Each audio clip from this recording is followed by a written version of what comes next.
What's up, everybody? What's up? What's up? What's up? It's been a while. We haven't done one of these in a while, but we're back. We gotta, as Jack says, sometimes we just kind of shoot the stuff and we get to it. But today we actually have an agenda. So before we get to that, let's introduce all the cast of characters. I got my main man, the Taskmaster. Rob is here. Hello. And next to him, we have one of the many North American employees of Mantic, one of the droves, one of the elite of Mantic is my boy Joe Neat. What's up? What's going on, fellas? What's up? What's up? Okay, Joe, you want to kind of tell the world, because you got me and Rob, who are just kind of like two mooks here, but you're actually a mover and a shaker in the gaming world. You want to just describe your whole situation? Sure. I mean, I don't know about all that, but I'll take it. Yeah, I mean, I run all the sales and marketing for Mantic North America. So all of our distribution and direct to retail. Avid gamer at heart, so I try to stick my nose probably where it doesn't belong. And I just recently took over kind of overseeing all the rules committees and all that good stuff. So, you know, I try to keep in touch with the gaming as much as I can because I don't get to play all that often. Right. So basically, he's the guy in charge of Mantic North America. Him and Pat taking on the world. So we're waiting on Jack. Jack is he had to feed the hamsters for his computer to get it working. So how close are we, Jack? Are we there? Are we not there? Or He's still working on it, I think. we're still going, huh? He'll pop in when he's ready. He'll pop in when he's ready. So should we just start this shindig, or? Yep, let's go for it. So we got in the chat so far, which is pretty cool. We got the Terrainaholic. We got Bill and Sue there. And Rick Hall is here. What's up, Rick? Great timing. I just finished setting up the kids and I's campaign run for tomorrow. Okay, so I guess he's running a campaign tomorrow. Deadzone campaign, Rick? We got that buffer, so. He's running for office tomorrow. Oh, okay. The He's eyes. going to be the next president of the United States. Hmm. I don't know if Rick's American. Where's Rick? Where are you from? Maybe he's from Australia. Could be. It's almost American. Almost. All right, I'm trying to just pull this up to see what we got going on in the chat here. I'm gonna have to mute this, but yeah, it's muted. Okay, so we're going. All right. So let's quit lollygagging and we'll get to it. Oh, Rick's here. Rick's Cannon. Rick, I sent that stuff out. I actually sent it out today. You should get it by Monday or Tuesday. My man Rick, man in the Navy, taking care of business. All right, so this is what we're doing today. So I don't know if you guys remember this. You guys remember this one? This is version 1. So what we're going to do is I'm going to kind of go through the thing. What's up, Brian? We're going through the rule book, version 1 rule book, and then we're going to compare it to the version 2 rule book and see what we like, see what the transition were, what do we miss, what do we not miss, and just we'll just try to have fun with it. You know what I'm saying? So the first thing we got going on here. So you go through the book. As usual, there's a little bit about what a containment protocol, dead zone is. And now, first things first, the cards, okay? Remember in dead zone, you used to have cards, right? You had the dude on the card, and you had all the stats up here. So, Rob, what do you think, man? You missed the cards, or? Well, the cards were they're useful, but once you get the stat lines when you have the new stuff in the version 2. You can't really do cards that well. Right. Oh, look who just popped on. I think the Jack did. But the only good thing about the cards is it's user-friendly. Like, if you're just starting the game, it's nice to have them in front of you. And maybe they should do the starter set or something should have the cards just for the basic game or something. But generally, I don't miss cards. No. Who's that dark man in the shadows there? He's like Batman. Oh, he disappeared. He's still there, but he's got his mic is off. That guy. He's just going to be quietly staring at us.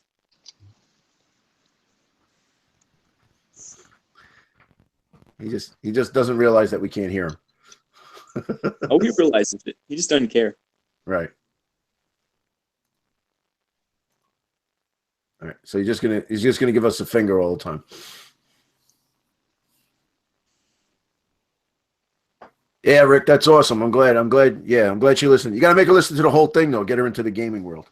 All right, so Jack, thumbs up or thumbs down? Do you miss the cards or do you like the cards?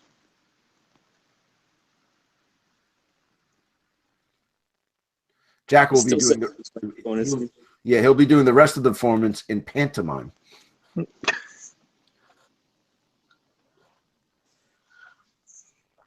That guy. Okay. All right. Well, honestly, I don't really miss the stack cards. I like the list better. You know, I like the list building, and I like the fact that there's a lot more customization to it. In the old times, you really couldn't give different you couldn't give different weapons to anybody. So I like the fact that you can give someone a grenade, or you can give them a grenade launcher, or the energy shield. You could buy them in the past, but then you had the tokens. But this is a little bit more customization. That's the way I think about it. Yeah, loadouts is much different now than it used to be. Yeah. There's much more. It's much more specialization to it, you know. So Brian says that the cards were nice, but he likes the version 2 better. Rick Hall says it was not kid friendly. I agree. And Brian, I agree with you. We are the best. So I can't take it from there. All right. So now. Battle cards. Remember these things? The battle cards versus command dice. Well, that's not even a question. Command dice are so much better. Yeah, so much better. Tell Jack to yell really loud from the other room.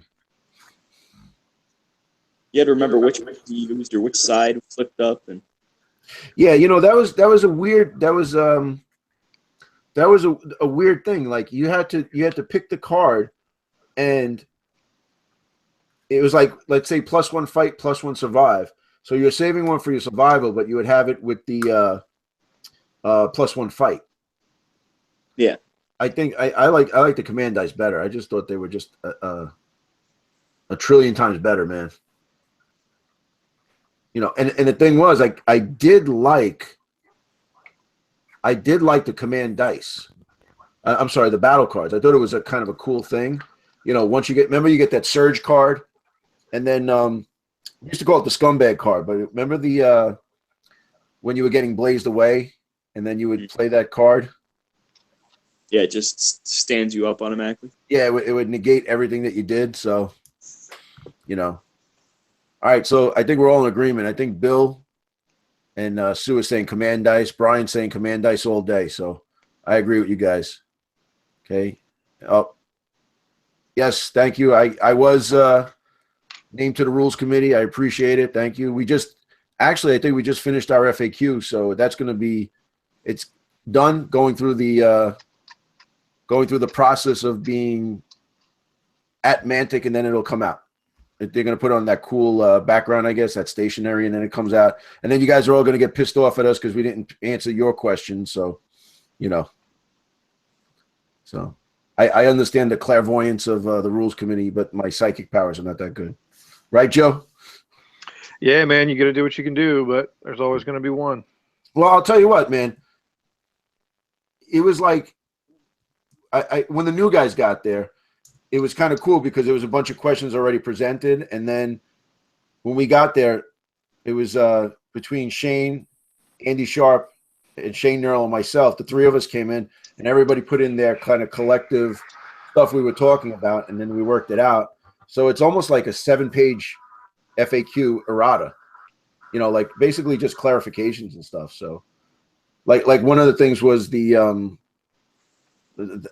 not a big deal, but there was like in the rule book, there wasn't a tag rifle for the Pathfinder Sergeant, which he was supposed to have. So little things like that, just kind of clearing up stuff, and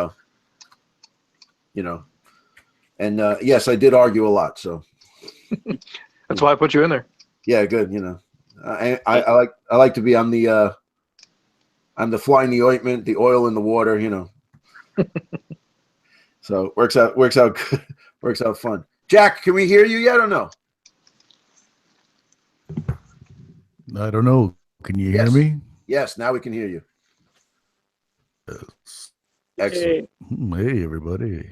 All right, so the stack cards, Jack, did you like them or not? In version 1. I liked the stack cards. You did like them. You got to put that, I hate to say this, you have to put the snowball closer to your mouth. Okay. There it is. Okay, we're working on the fly right now, so yeah. We do it fast and loose, not like counter charge.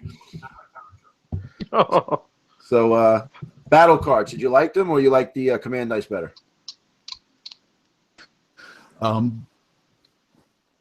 Superior. That is not even a question. I love the command dice. Yes, I think we all did. So, what's up, Boston? How are you, Jubs? What's up? Man, we're getting kind of a packed house here, man. This is nice. We got 9 people watching plus us. It's awesome. I appreciate you guys being here, man. This is really cool. All right, now, out of all the cards, I'll be honest, the one I do miss is the mission cards. Now, I don't like the way they were set up. Remember, they used to have the blue, the black, and the red. You know what I mean? It was like so you would get this, right? I don't know, I'm refreshing everybody's memory. And you'd have a mission. So now that's kind of cool, but this would be your secret mission. And if it was red, it would be worth more points. And I didn't like that. I wasn't too crazy about that, but I always liked the fact that you can have a mission in your hand. It just made it easier. So it was like picking a secret mission and you'd have it in your hand. I kind of like that. I know in Warpath, right, Joe? We're coming out. They have those mission cards for Warpath. Yeah, I actually just cracked my pack open. I was about to say it's funny that we took them out of Deadzone and then put them into a Warpath. And I think obviously you still roll for it, but it's good to have that. Have that card there with you. So again, it could be something we could eventually put back into Deadzone, but it is funny that we removed it and then put it into the new game. Yeah, well, I think in Warpath you got it's like 35 missions. Yeah, there's a ton of because you're going to roll a die 66, so it's a ton of, and then you've got faction specific ones, which I think is also cool. Right. That they're not all just generic. Yeah, me and Tyler were talking about it where you can do it. You can do it just randomly, like instead of rolling for it, you just pick it from the card, or you can do something where you pick the 3, and if you achieve that mission, you can kind of cash it in and then use another one. I mean, it's not an original thing. We stole that from 40K, but that's not a bad dynamic. Once you achieve a mission, you get another mission to get more victory points. Could be something cool to do. In Warpath, I think in Deadzone would be cool to do something like that too. Well, and I like that it's in addition to the actual scenario. You're going to play a mission, and then these are because again, I think there's a lot of games out there where you get these these armies or factions line up, and you say, oh well, I can't win the scenario with the way that my army's built. But they give you that added element of actually being able to participate. Right. Yeah, and it's also too because just like Deadzone, Warpath's basically the same thing. You achieve like a core mission, but then the secret missions, a lot of times you could win a game just on secret missions, if you achieve it. So yeah, or if your opponent just ignores the the primary. Right. But so that's cool. I like that aspect. That's the one thing I do miss. The card I rather have the lists and I rather have the command dice, but I do miss the mission cards. I would like to have that. But all right, so the next thing was, this is a huge one that was taken out, was levels of aggression. Remember that? So you would start off, you were alert. If you got hit once, you would be pinned. If you got really hit, you would be suppressed. And if you were mad from alert, you would go to enraged. So, you know, what do you think about that? I know, Rob, you got an opinion on that. Yeah, I notice now it's just so much simpler. I hate tokens. And I hate having tokens on the board. And I know, especially for the plague, they miss being enraged. But generally, I like just flipping my model over, saying it's pinned, and that's it. I don't have to put a. Used to be you have to have an X on them, and then you'd have an X and be flipped over, and then. I know a lot of people miss the aggression changes, but I am not one of those people. Well, it would be if you were pinned, you put the model down, and if in suppress was almost like double pinned, so you would be on the side, and then you put a suppression token on them, which actually a lot of people agree with in the chat too. Tyrannoholic and Boston Interest both said it was too complex, and I agree. Yeah. Thank you guys. The levels of aggression. Yeah. It was too well. A person of my higher intelligence, I never really had a problem with it, but you're laughing at Joe. It's not funny. No, it's not. It's not. But it's funny though. Coming from an internal angle, when we went to redo Deadzone, so to speak, it wasn't that you had some people say it was too complicated, and other people said we really liked it. I think the biggest thing was that it was a clunky complicated, or it was clunky in its depth, whereas you look at some of the newer stuff we're doing now, like in current Deadzone and even in Warpath, there's a lot of depth to the game that doesn't involve, like Rob said, I'm just going to flip a guy over, I'm going to put a token on him, and then I'm going to stack 2 dice on his head. And, it was very, it was a huge barrier for people to get into the game. So I think it was good that complexity was there, but we just needed to refine it. And what do you think, Rob? I mean, I'm sorry. What do you think, Jack? Levels of aggression. Because I was a plague player, I do miss being able to start either enraged. It was either the whole team or not be enraged, right. And it was a little bit of fun, a little bit of fluff, but I don't miss the mechanic at all.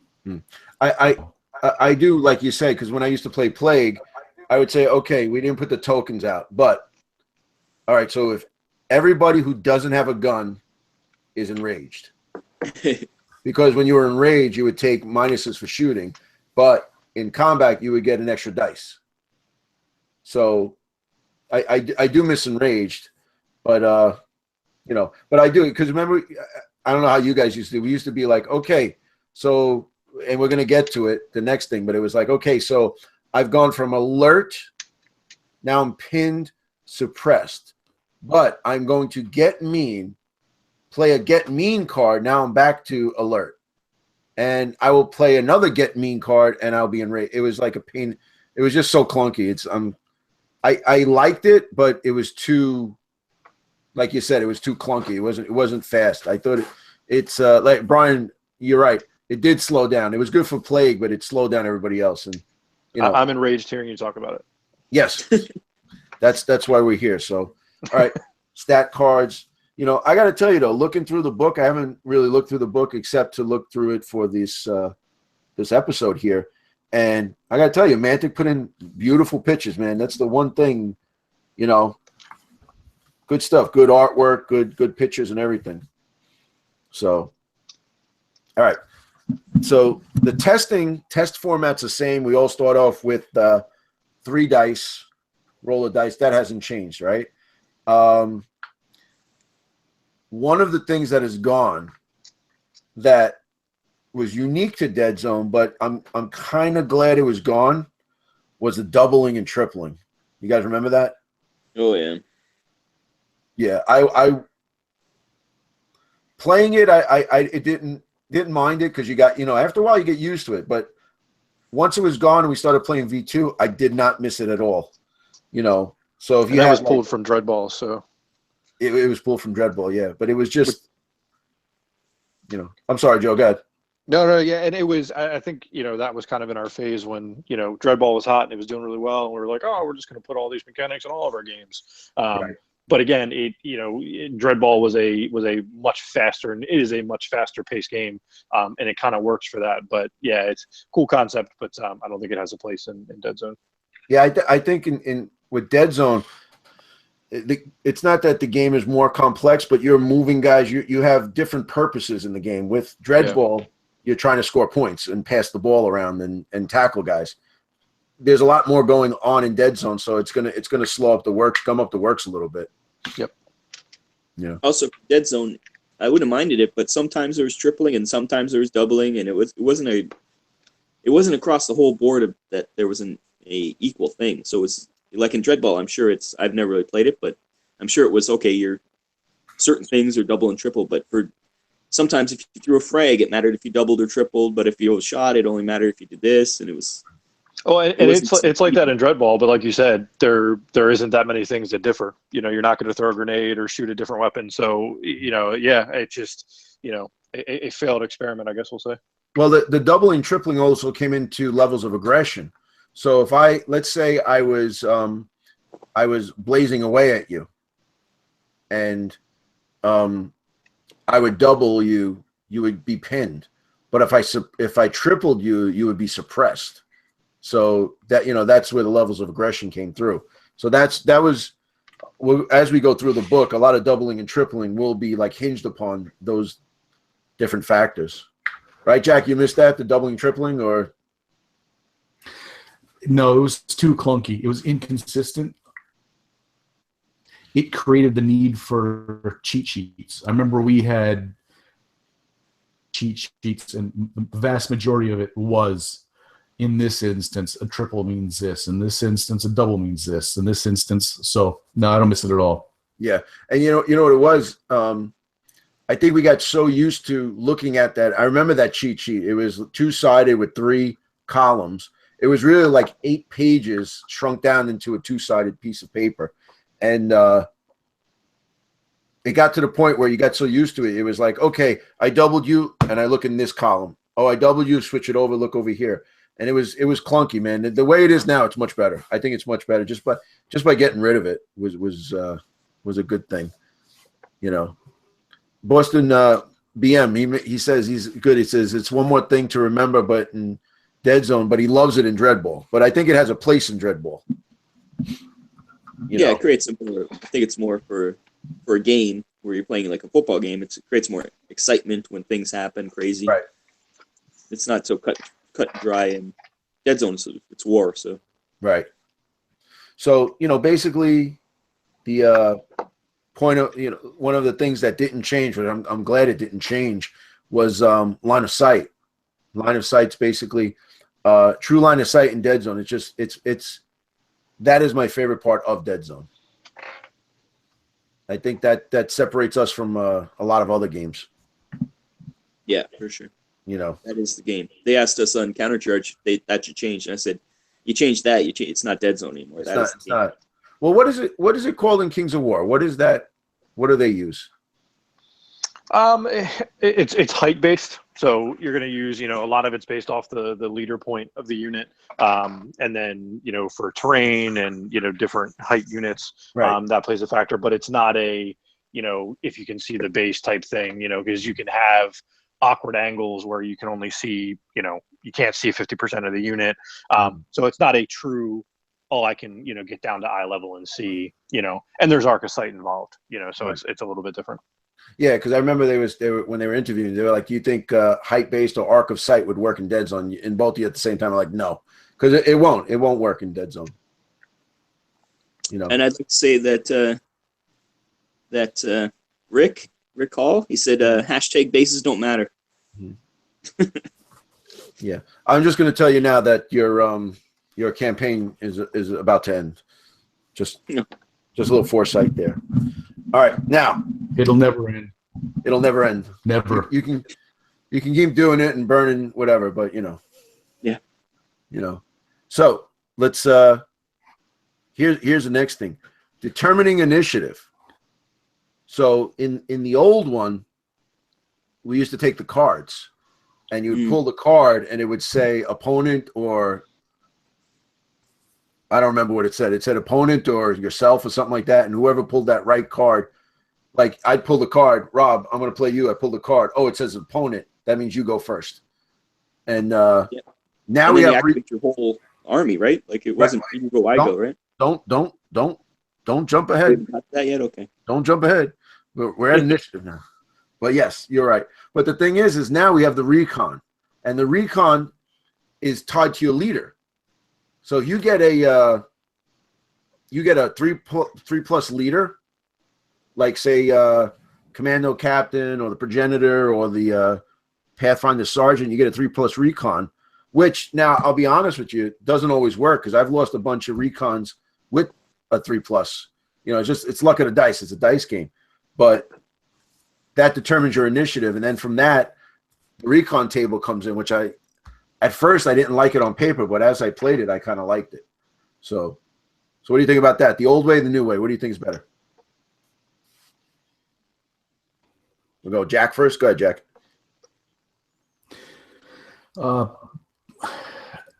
It depends. We're starting to get into territory where it depends on what kind of game you want to play. It's subjective. We made up our own initiative rules because it's the one, but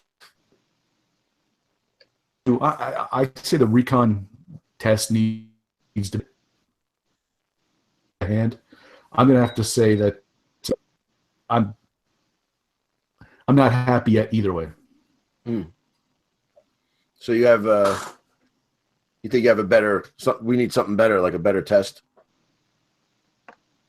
A refined Recon, I think. Yeah. So what do you think, Rob? Yeah, I don't mind the Recon test. I just don't like the Recon list. It's just an added thing. I've never really been into adding that. It gets a little bit more entertainment at the beginning. But we saw in the tournament, it really can change things, and it really can screw things up. So it's fun for maybe it's like playing the environmental rules. It's fun, but I'm not sure if it has a place in all the games. Mm-hmm. But just rolling the Recon, having each leader have a Recon, that's fine. I didn't like the drawing the cards. I thought that was pretty basic. Yeah. But yeah, I like the Recon test. What do you now? Here's a question. The Recon list. So after you roll Recon, you win by a certain amount of dice. Now you get to roll in the Recon list. Is there anything in there that you don't like or you think should be changed? Well, I know Jack had some questions about the one at the tournament. He got screwed a few times by the what was it, the 5 and 6 or whatever it is. Is that I know 7 or whatever it is, the best one. Oh, the infiltration. Yeah. Yeah, that seems to be the hot contention, like the push button one. Everybody, number 7, and I guess number 8, because if you roll an 8, then you probably pick 7. You choose, right? Yeah. Is that the hot button or?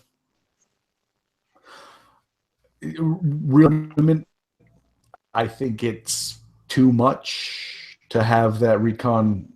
That is a powerful between buddies. That's kind of fun. Mm-hmm. Too much. My problem more so is that most of the rolls are so useless. Okay, you get to look in one cube, but you get to that you're just wasting time. Right. It's almost like let's just get on with the game. And then it gets turned right to 11 with, and you can put a Teraton in your deployment zone starting round 2. Like there's no, it's nonsense. And then, my thing. I don't know. I kind of like it when you win and you're able to look at stuff. No, I'm saying win the Recon, not win like the tournament. You get to look at stuff. Right. So now, well, no, I'm just saying if the intel is there and you're going to go for the intel because you figured out how to get to the intel quicker, I like that. And then being able to move some guys up You know, now how about this? Let me pose this question to you guys. Let's say you have we still have the recon table, right? Because I know some people get butthurt with the recon table. If we still had it, but we took out infiltrate, would that be something to your liking, or like replacing infiltrate with something else?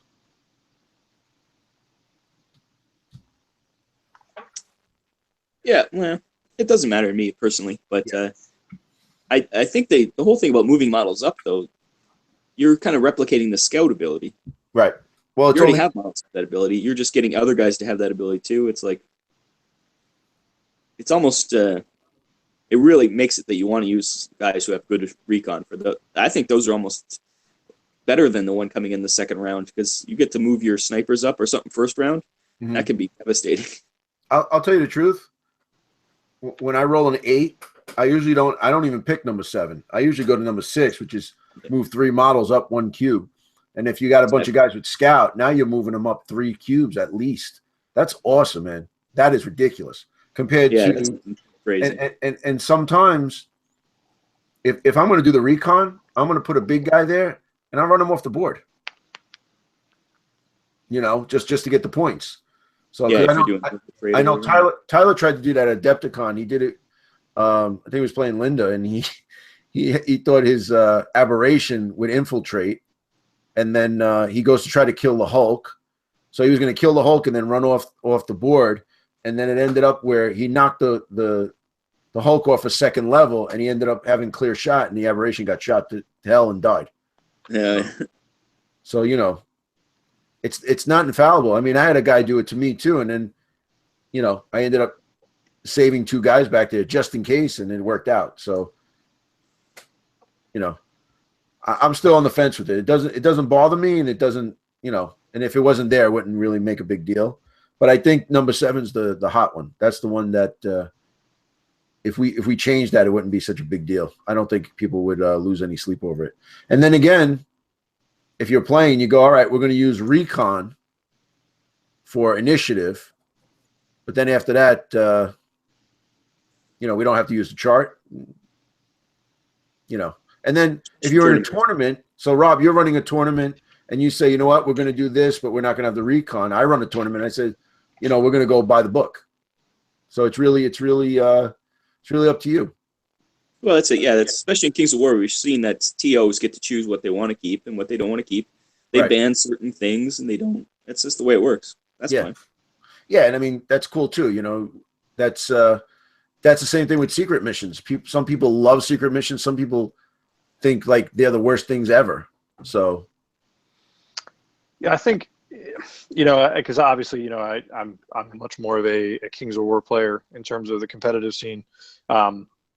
And I think the biggest thing that sticks out to me about that table is that it's really all just based on dice. And obviously, as Coach said, you could have a guy with a really great, you know, recon value or stat, and you just flub the dice roll, and then the other guy gets it. So I think at a higher level, competitively, I think it's just too subjective and too random. Right. Obviously, you got to play around it. You know, there's definitely some things you can do if you know that pretty much everybody's gonna, you know, hey, I'm gonna take number 7 or number 6 based on what their list is. But you know, I think it's probably as close as you're going to get to a random effect that I could see people saying, okay, I'm not going to run this in my tournament or in this event or the campaign. But for me personally, I would definitely say just play without it. But again, that's the competitive side of me coming out. Yeah. And I could say as in the rules committee, we're looking at that a lot. Like it's being dissected, but it's a hot point of contention. There's different valid opinions and valid points on all sides for that, you know. So I don't know what the solution is yet, but it's being discussed. So and a lot of these things may just come down to, you know, like Rob said, you know, Coach will use it in his event, but Rob won't use it in his. And as long as it's up front to people, you know, ahead of time, you know, and if it's something like that that's that much of a contention point, like at Adepticon, we probably wouldn't use it. You know, if it's gonna increase attendance, you know, that's my thing is that whatever's going to increase attendance, do that.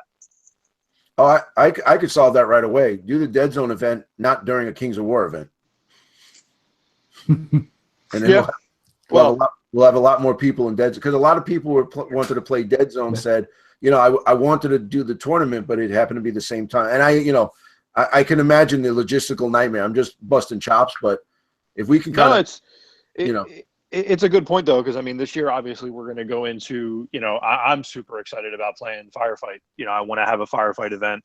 Yes. So it's like, where do we put that? And this year, Kings of War obviously is a very big game for us, and it has the most reach right now. Right. So you guys were what, on Friday? Was it the Friday? No, it was Saturday morning. Saturday. Okay, yeah. So you were right at the front end of the 2-day event.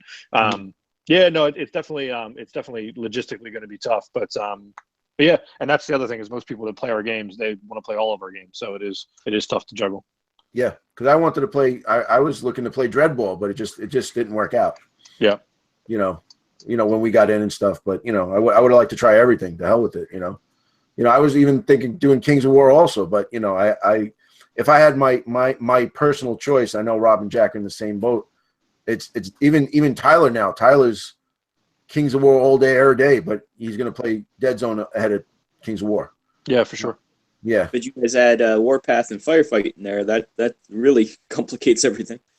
Yeah, and we used to run Dreadball and Dead Zone parallel to each other just because again they were similar systems, but most of the community actually crossed over between those two because they were so similar. So obviously not the point of this discussion here, but definitely something we'll need to address. All right, let's. I got some guys in the chat here. Okay, Boston Minutes just says I like the Recon is based on the leader points for sure. Brian said, "Yep, number 7." Trainerholic was saying I wanted to do both, and I'm totally interested in Warped, so everything is going to go to the wayside. So that's good. I'm glad you drank the Kool-Aid, Bill. You're with us. Brian said I would love a Dead Zone opponent finder on the Mantic website. Brian, you got to stick with the script, but anything with that, Joe? About I know they tried it on. There was some kind of thing you put your information in, but yeah, I mean those things are tricky, and it's come more lately to a who are we going to get to man it and update it, which is actually what we're running into right now with the FAQ. As you said, the Dead Zone guys actually banged that FAQ out much faster than I thought they would, but now we're really just waiting for somebody to format it, which may end up having to go to somebody in the community, that can work in the program that we work in. But yeah, I mean I would definitely love to see a lot of that happen. We've got two guys actually. They're going to be starting in June over in the UK. One is going to be more community driven to the end users, you guys, and then we've got another one that's going to be community driven to the retailers and distributors. So we want to hit that kind of at the same time, but a lot of those things are going to kind of fall under one of those two umbrellas. And both of those guys are very energetic and seem very excited to come in and get something done. So could happen, but it's probably going to be a couple months out. That's cool. Throw them a few starter sets, man. That's all. Brian, no, it's cool, man, because we got Joe here. Joe can give us a little insight. It's actually cool that we have him here. Boston Miniatures, the reference table for the Recon chart is on 42. So the way it works is if you're rolling and, you let's say you both have 3s and you roll 5 dice and you're picking your initiative, how many dice you win by, you roll those, and then you get the Recon effect. I like it. I think it's cool, but I understand tournament-wise, it's a little bit random for everybody's taste, especially in the tournament, maybe. But then I think that if that's the case, that also influences what my leader is going to take, because I don't really look at the splats myself per se. I'm looking at the Recon, and then the I'm looking for the Recon and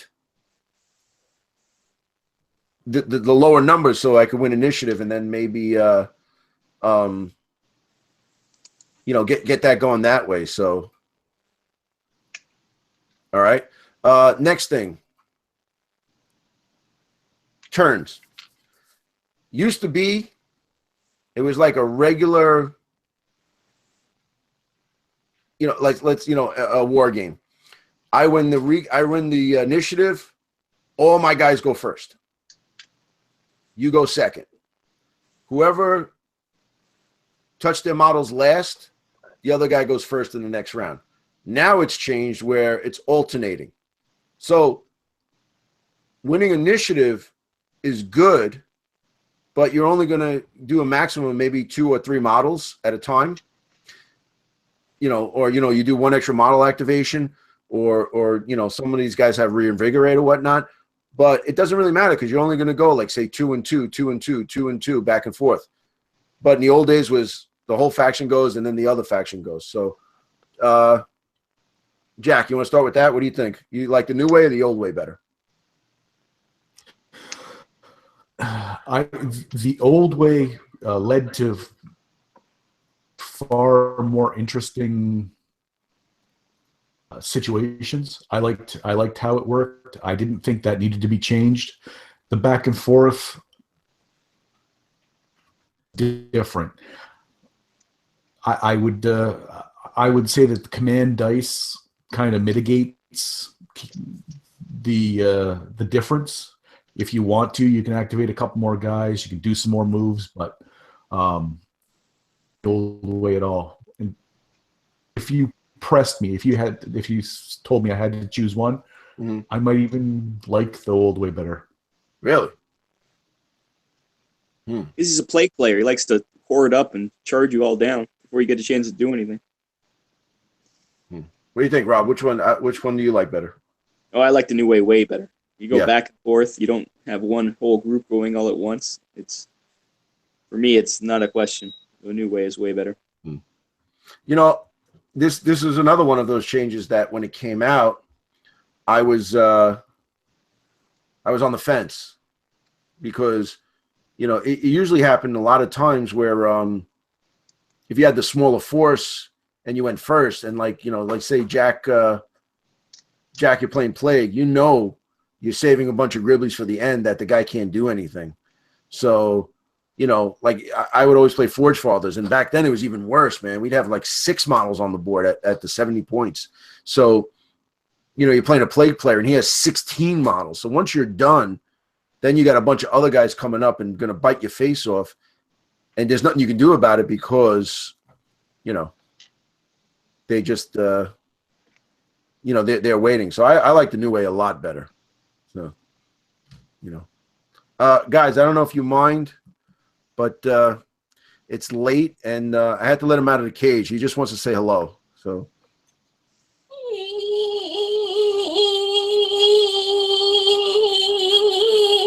How are you guys? Georgie, Jack is here. Hey, my boy Jack, how are you? Hey, buddy. My right, favorite goblin. All right. I'm good, Georgie. How are you? I'm terrible, but who cares about that? I'm just glad that you're good. That's buddy. You know what's the funny thing? Jack sits there all somber, but the second Georgie shows up, that the whole mood changes. Perks up. He perks up, boy. Andrew, do me a favor.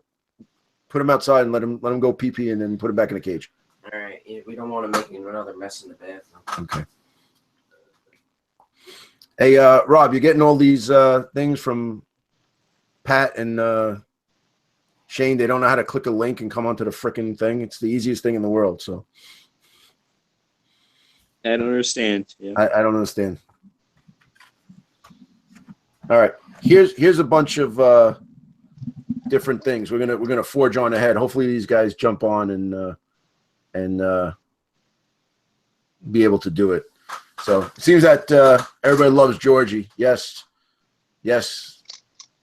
Georgie is something. So since I've been replaced at team building exercise and they got the new guy in, Georgie has recorded some new things. When's that coming out? Team building at the end of the month. And then last Wednesday of the month. So unfortunately they've thrown me off because I'm on the rules committee now. They say it's a conflict of interest, unfortunately. So Can't do it all. Yeah, well, now the show's going to suck. So, I'm too brash. I'm sorry. So anyway, let's go. Here we go. Blaze away. In the old days, you would shoot, and you would actually have shoot modifiers. +1 per supporting model. +2, the active model uses an animal item. The survivor would get a -1 if you were in cover. +1 if he was enraged, +1 if he was pinned. So blaze away, yay or nay? What do you think, Rob? You can go first on this one. What was it again? I'm trying to add Shane and Pat. Oh. What was it? All right, never mind. Jack, what did you think about blaze away? With me for a sec. Right now, I think blaze away was a very simple. I know we don't do changing of aggression anymore, and that was kind of blaze away's. That's where it shone, but it was more simple than what we have now. This fire for effect, pinning this way, that way. I'll go old school all day long rather than what we have right now. Mm-hmm. So you did like the blaze away, the old school blaze away, as opposed to suppression. And straightforward, and just the one thing, if your weapon did suppression, it did suppression, and that was it. I more so. Right. Yeah, I agree that having rapid fire and suppression doesn't make sense to me. Mm-hmm. You're saying the old one, you like the other one was better. Yeah, old one once again is better, I think. Yeah, you think so? Well, the only thing I did like about the old one was, you were able to suppress the big guys, but you could do that now. I like it better now. I actually like the new one better, because if you have a suppression weapon, you're going to suppress the cube, so you can shoot at a big guy, an aberration or a stage 1 or anything, even a which I don't agree with, but even a Strider could be suppressed with that. But I think now I think the problem with blaze away back then wasn't the mechanic of blaze away. I think too many things had blaze away. So instead of shooting, you would choose to blaze away and everything with the rapid fire. So it was like a ton of things got blaze away. I think I like it better now that if you have a suppression weapon, you're going to use that to blaze away. Firing for effect. I don't know about you guys. I don't really use that much. No, I never use it. I just don't. It was unnecessary as far as I'm concerned, but yeah. Well, I mean, you can still use it for if you want to just pin a single model in a cube. Right. I mean, it does. I mean, I think it's while yes, it seems redundant, or it seems okay. Well, you already got suppression. Whereas, like you said, if you shoot into a cube with a weapon that has suppression, well, the entire cube is suppressed. Mm-hmm. So whereas if I want to choose to fire for effect, well, I may only want to suppress your guy. Right. Not my own. So I actually really like it, and I think it just adds a versatility thing in terms of, while yes, maybe it's confusing initially, but I think that's where the tactical side of, I've got 3 guys in that cube, but I only want your guy to be suppressed.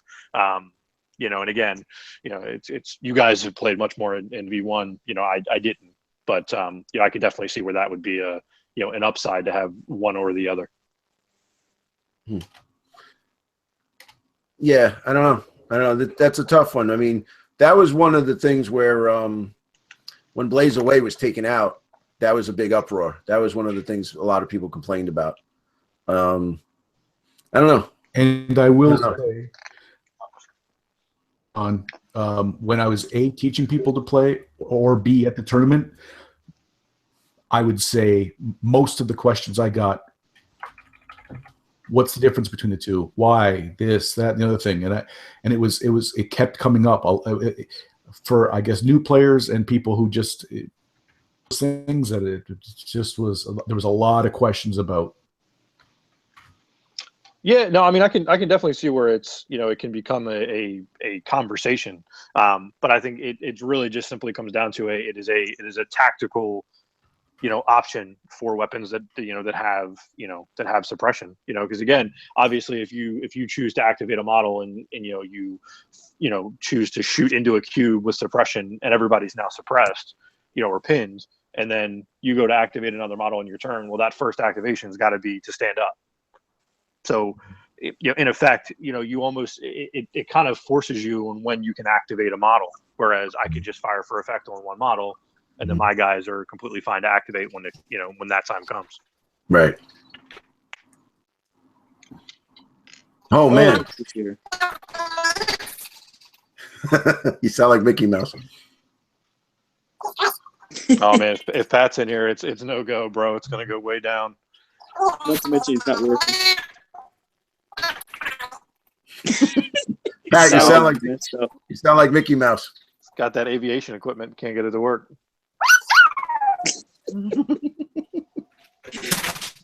That's worth the price of admission. You know what? I think it's terrible that no work in North America for Mantic is being done right now since I got both of them here.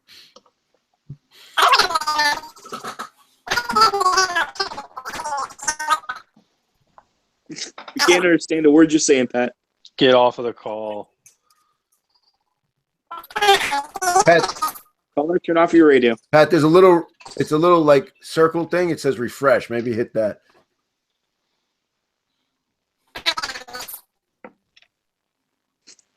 They say live TV is always crazy. This is it.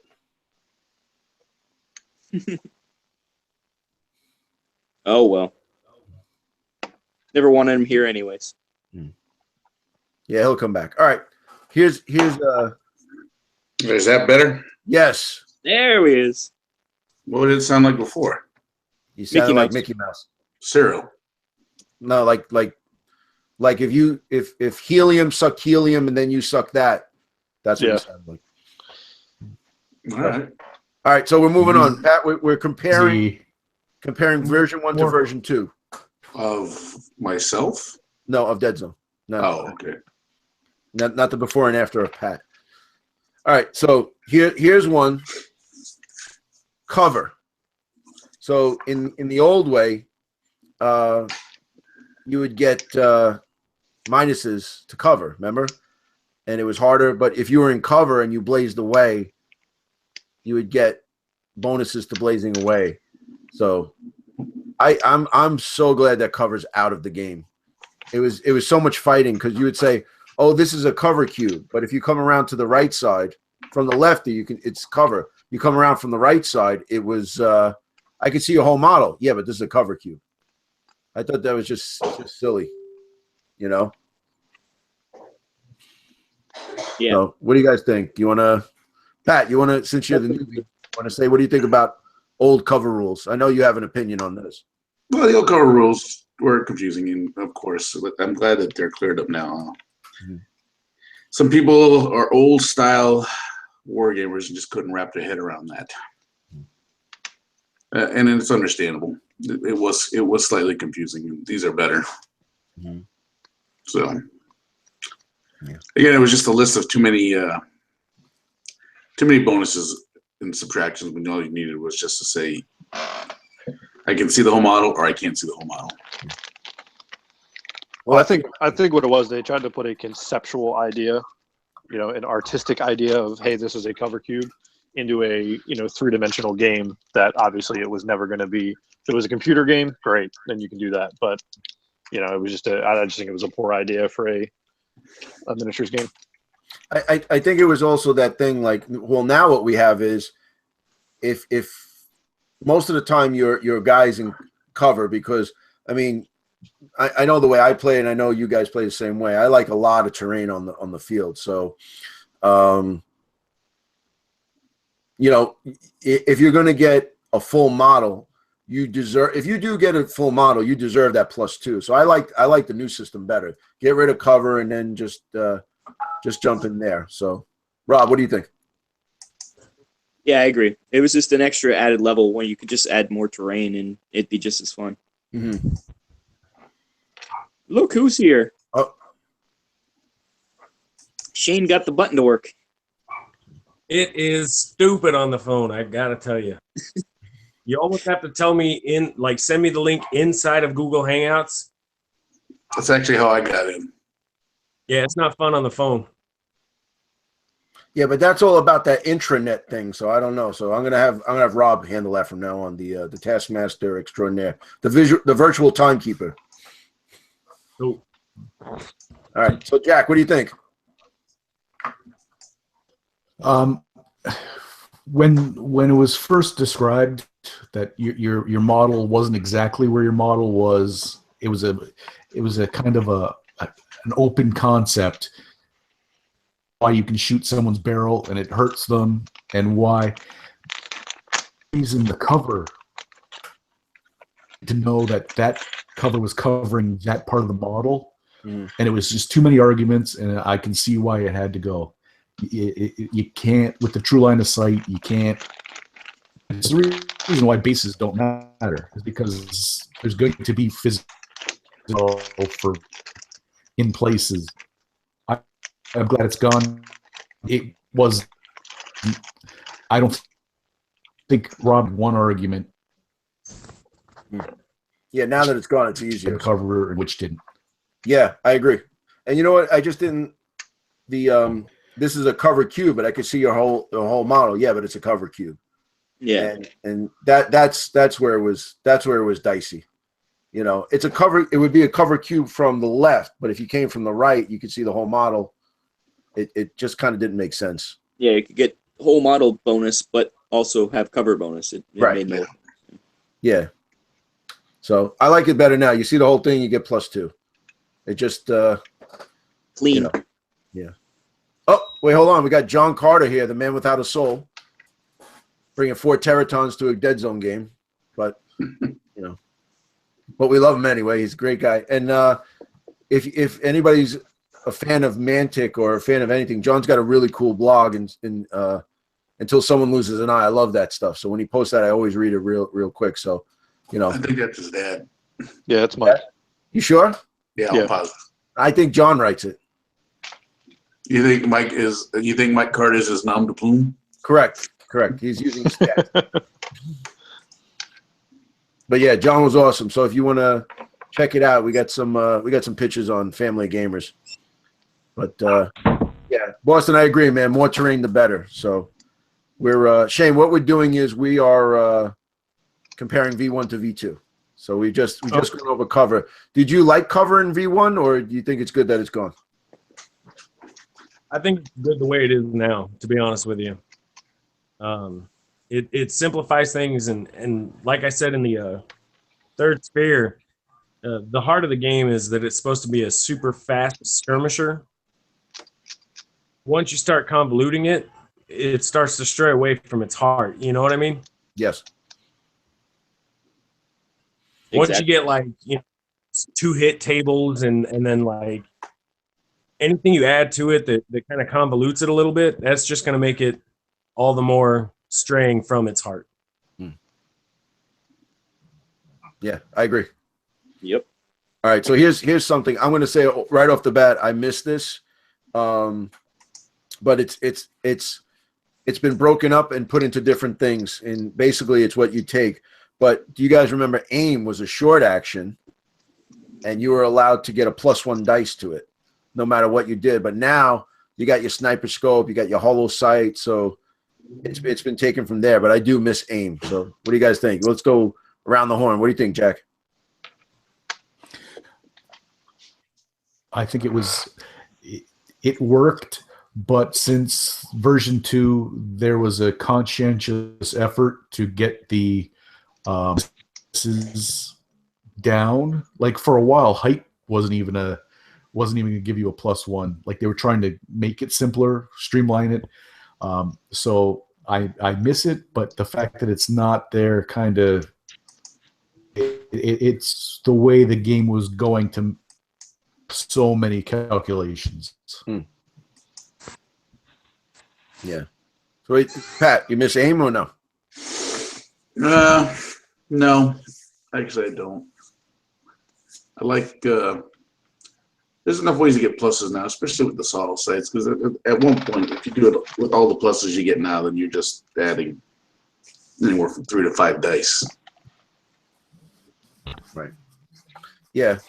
Yeah. You know, I do miss it, but I like the new system also. So, Rob, what do you think? I know Rob already. You know, the sniper master. What do you think?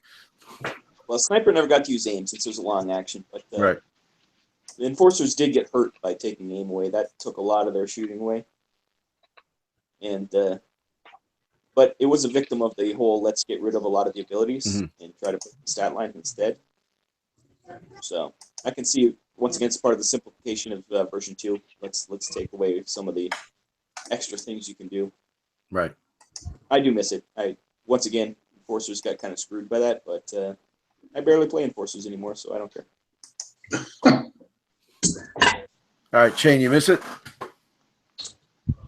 So it's where if you don't move, right, you get a +1 dice, basically. Right. It was a short action, and if you used aim, you would get a +1 dice on top of all the other modifiers. I don't know, man. I'm kind of on the fence on this one. In that I think that we get so many opportunities. I had a sniper rolling 7 dice at one point. I think it was 7 dice because 3 + 2 for sniper scope, plus whole model. You know, I mean, you throw aim into that mix, and well, I guess now he wouldn't get it anymore because the sniper rifle's a long action, right? The shoots along. Well, yeah, the sniper never got it. Oh, okay. It was everybody else. But yeah, I mean, there were so many pluses that it just kind of, I don't know. I think that there are plenty of opportunities if you enough dice. Yeah, command action kind of took that away too. You get dice for command actions, so. Right. Well, you could do that, or you can get shoots out of it, but also too. I mean, Rob, remember you used to take a sniper, and then you would save your headshot card, which would give you another AP and a +1 dice to it. You know, you also headshot. You know, so a few guys. Brian said he liked it, but he doesn't. But he does. I do T. So I guess that means don't miss it. Boston Miniature says lost some strategy not having it. Having the option, 1 more dice on top of the scope would have made people think twice about using the move command dice. Yes and no. You know, I mean, I liked it, but now when you think about it, it's kind of in different places. Like you still have sniper rifle, holo sight, tag, target acquisition. You know, it's in there, but you got to find it. You know, it's hidden, so you got to kind of reveal it. It's lost in the sauce, but when you find it, it works good. You know, I think obviously, like I said, I didn't really play other than some of V1. But I think the biggest difference now is that it progressed away from, people just sitting around shooting, which I'm a big fan of. Obviously, I know it's a small skirmish game, and obviously it's in a sci-fi setting, so almost everything has a gun. But I think it almost, while yes, you can still get it, but now you have to pay for it. Mm-hmm. So I think if you want to be that guy that has that list, then you need to pay the points for it. But I think with the aim action, and it may seem, trivial to some, but I think it was a fairly integral part, as you guys said, to some list where this is just an innate action that I can do that I'm not paying points for, that I can build my list around just to shoot you off the table, which I'm glad the game has progressed away from, because I think there needs to be a balance between, engaging in combat and actually being able to damage at range. Yeah. Yeah, it makes a lot of sense. Yeah, I mean, I miss it, but I'm not going to lose sleep over it, especially if you play Pathfinders. So, all right, here's the next one. This one's completely gone. Overwatch. So, what would happen was you would place an Overwatch counter on the next to the model, which Rob hates putting counters next to a model. The model will remain on Overwatch until the Overwatch test tells you to remove it. They are injured, pinned, or suppressed, or they choose another action. So basically, you would put a guy in Overwatch, which is a long action. Somebody would run in your line of sight. You say, hold on a second. Then you would roll a 3 dice 6+ test. Okay? If it fails, nothing happens. If it succeeds, take the model's Overwatch action after the target has completed their action. Then you discard the counter. If you double, going back to double, model's Overwatch action before or after the target completed. And if you triple it, the model remains on Overwatch even after you do it. Holy smokes, there was a lot of crap with Overwatch, man. So way too complicated. Yeah. Now It should have been just someone goes in your line of sight, you shoot them. That's it. You give up your action to be able to sit there and wait for someone to come into your line of sight. Right. And how then much easier is that? Why does it have to be so complicated? And just do a shoot action, not take a test. Yeah. Yep, you can't modify it. Say it like there's a lot of things where you say you can't modify it, like grenades and stuff. Say you can't add dice to it. It's just a straight up shoot action. He walked in front of you, you shot. That's it. Easy. Why did they have to make it so complicated? Oh, it was. I miss Overwatch because it was always something you could do when you had nothing else to do. Right. I don't know what I'm going to do here. I'll just sit in Overwatch and see if someone shows up. So, what do you think, Shane? I like the idea of it. I think that it was overly convoluted in its early stages, but I do kind of think that, hey man, if I've got a guy that doesn't have a shot right now, and if I move him, I'm moving him out to the middle of nowhere. You know what? Instead, I'm just going to put him on Overwatch. That if you had a simplified version like what you guys were just talking about, I think it would be a viable action. But as it stood, the way it used to be, it just bogged things down. Yeah. If you guys have ever played any games like the Halo, what is it, the ground command? There's so much like, well, I'm going to move here. Well, I'm going to interrupt you and attempt to, it just interrupts the game flow. It just kind of breaks it up too much. Now, a simplified version of it would work, though. Does that make sense? Yeah, Shane, we should tell the rules committee maybe, put something back in for version 3 or something like that. I don't know. Yeah. Maybe have Joe make a call. So, what do you think, Pat? The version 1 Overwatch I thought was not good at all. I never used it. I didn't like the fact that you had to roll, and then even if you rolled and passed the test, you still might not get the result you wanted anyways. And I'm a little indifferent on Overwatch anyways. I mean, even in the simple version, sure, why not? There's no reason why you couldn't just waste an action just sitting there waiting for someone to walk in front of you. But it'd have to be a simple version. Yeah, I agree. I think like a simpler version would have been, because I don't like, and I'm glad they took it out. But like the Forge Father rule, his splat. I don't like things that you do something and then it gives you ability to do another test. Yeah. You know what I mean? It's like, if you're on Overwatch and you shoot the guy and you miss, okay. But if you're on Overwatch, the guy goes through and now it's like, oh, wait, I'll take a test. And then it was like, oh, I do it before, or I do it after, or I do it wherever. It was just way too much, man. It got to the point where I just never put a guy in Overwatch because I just couldn't figure it out. Yeah. And then you want to make this game move, and it couldn't, Exactly. And I think Overwatch in general slows the game down anyways, because then you just got people lining up fire lanes and just sitting models there, and the next thing you know, you're not moving models. Right. I'm going to sit on objective and stay on Overwatch. Yeah. In general, I don't like Overwatch. How about that's it, why it should be more like in what's that game? God damn it. XCOM. Thank you, Jack.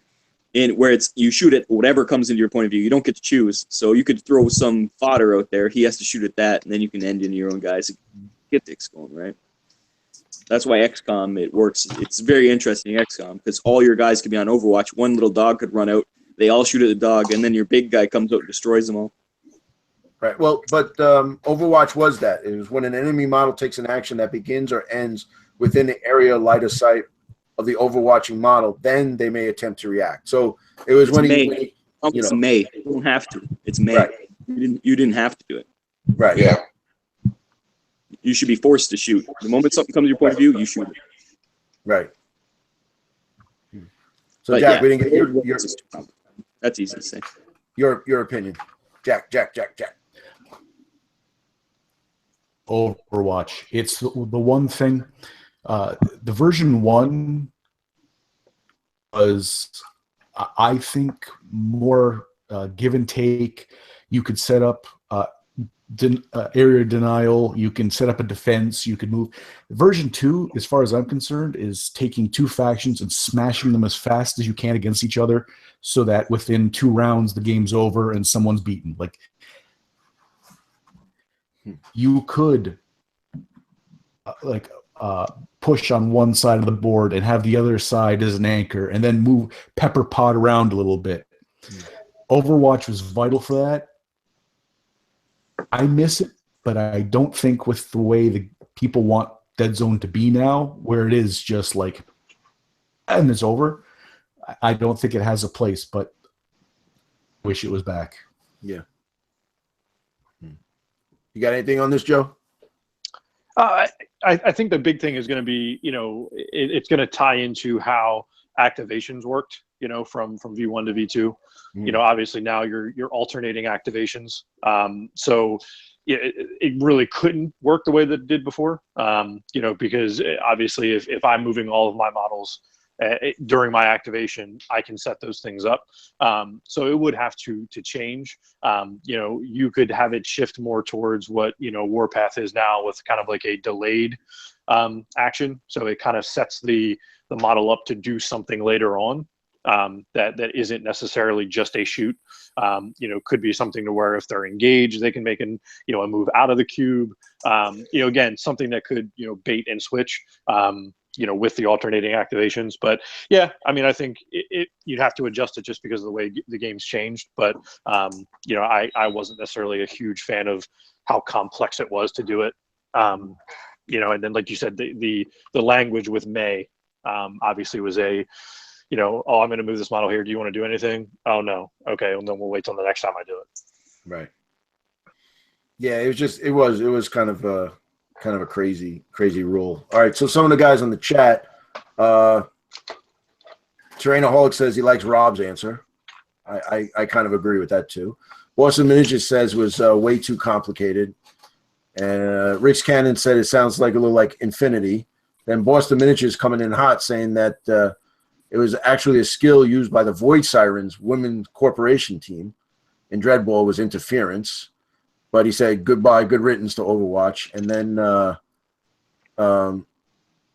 Brian said that the concept makes sense for the environment, could have been simplified, maybe useful for the corporation. So, but I think the corporation's got enough keys for every lock, so they're pretty good. So next thing in the book was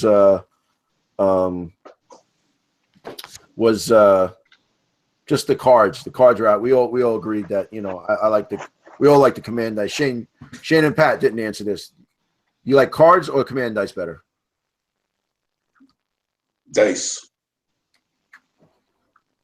Because you like to say dice. Dice.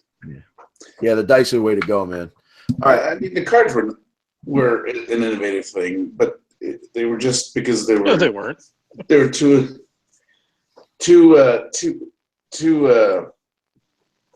What's the word? Unoriginal.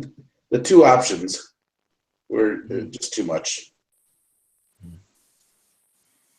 Yeah, and also I hated that steadfast card because you would roll, you would double, you would triple, you do the and then play steadfast. We used to call it the scumbag card. So, all right. Now a big thing that's changed, huge thing that's changed, was damage.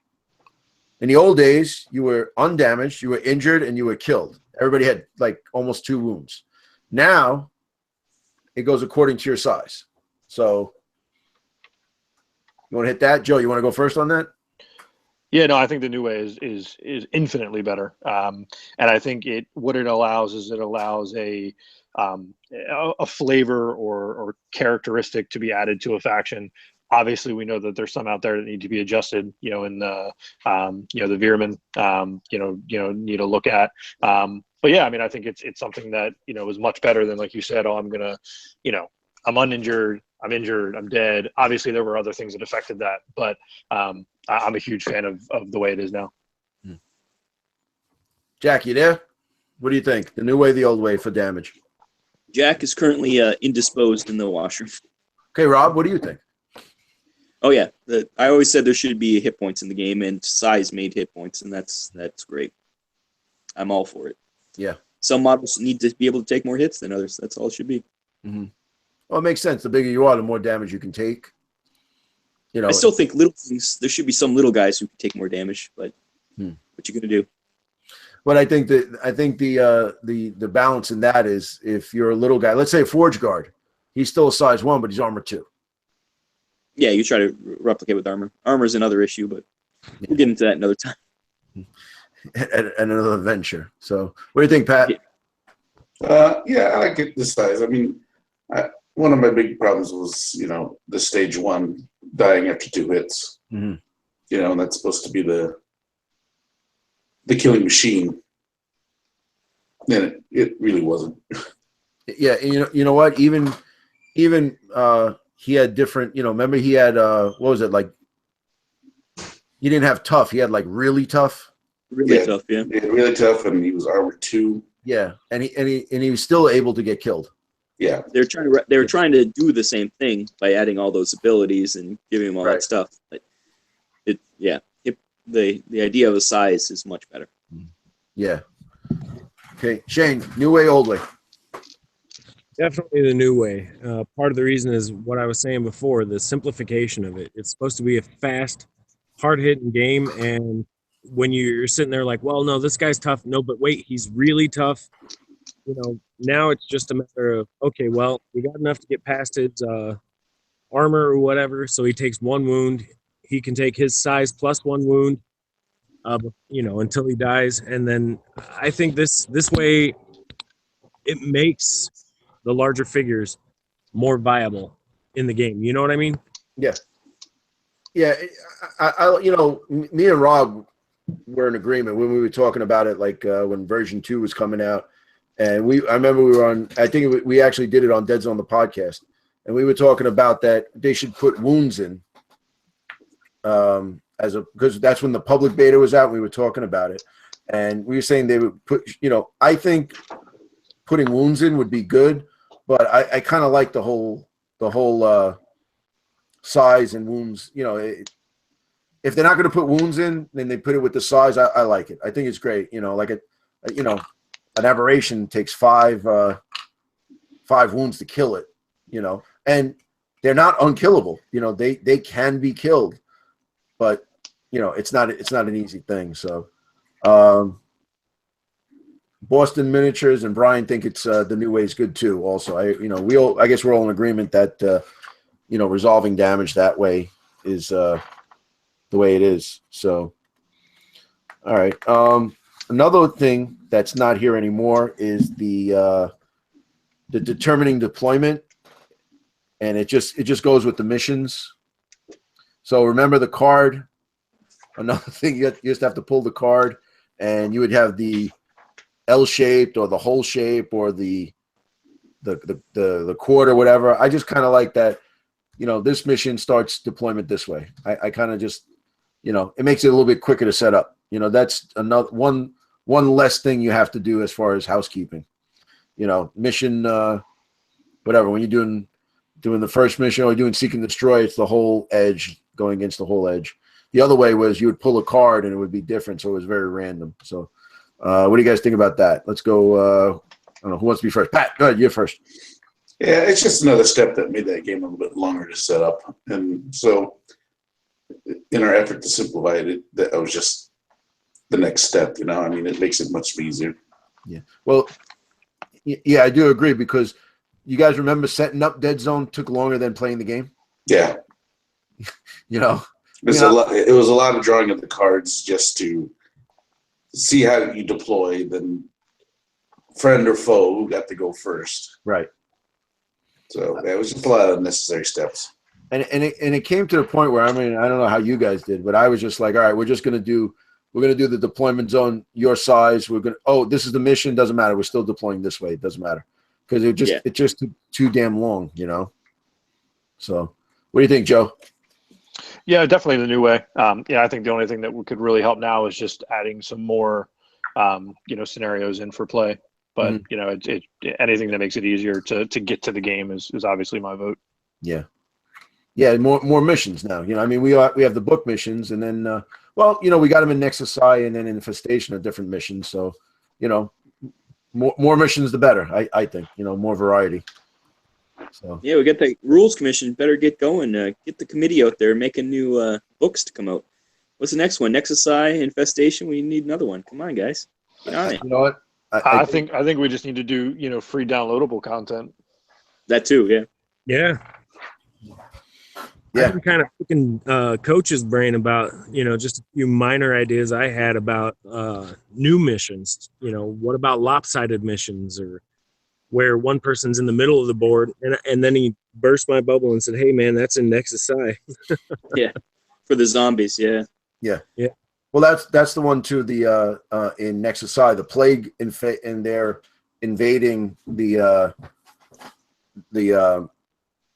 structure, and they got to blow up the pillars to knock down the enforcer base. So but you know what though, a tweak to that could be cool too.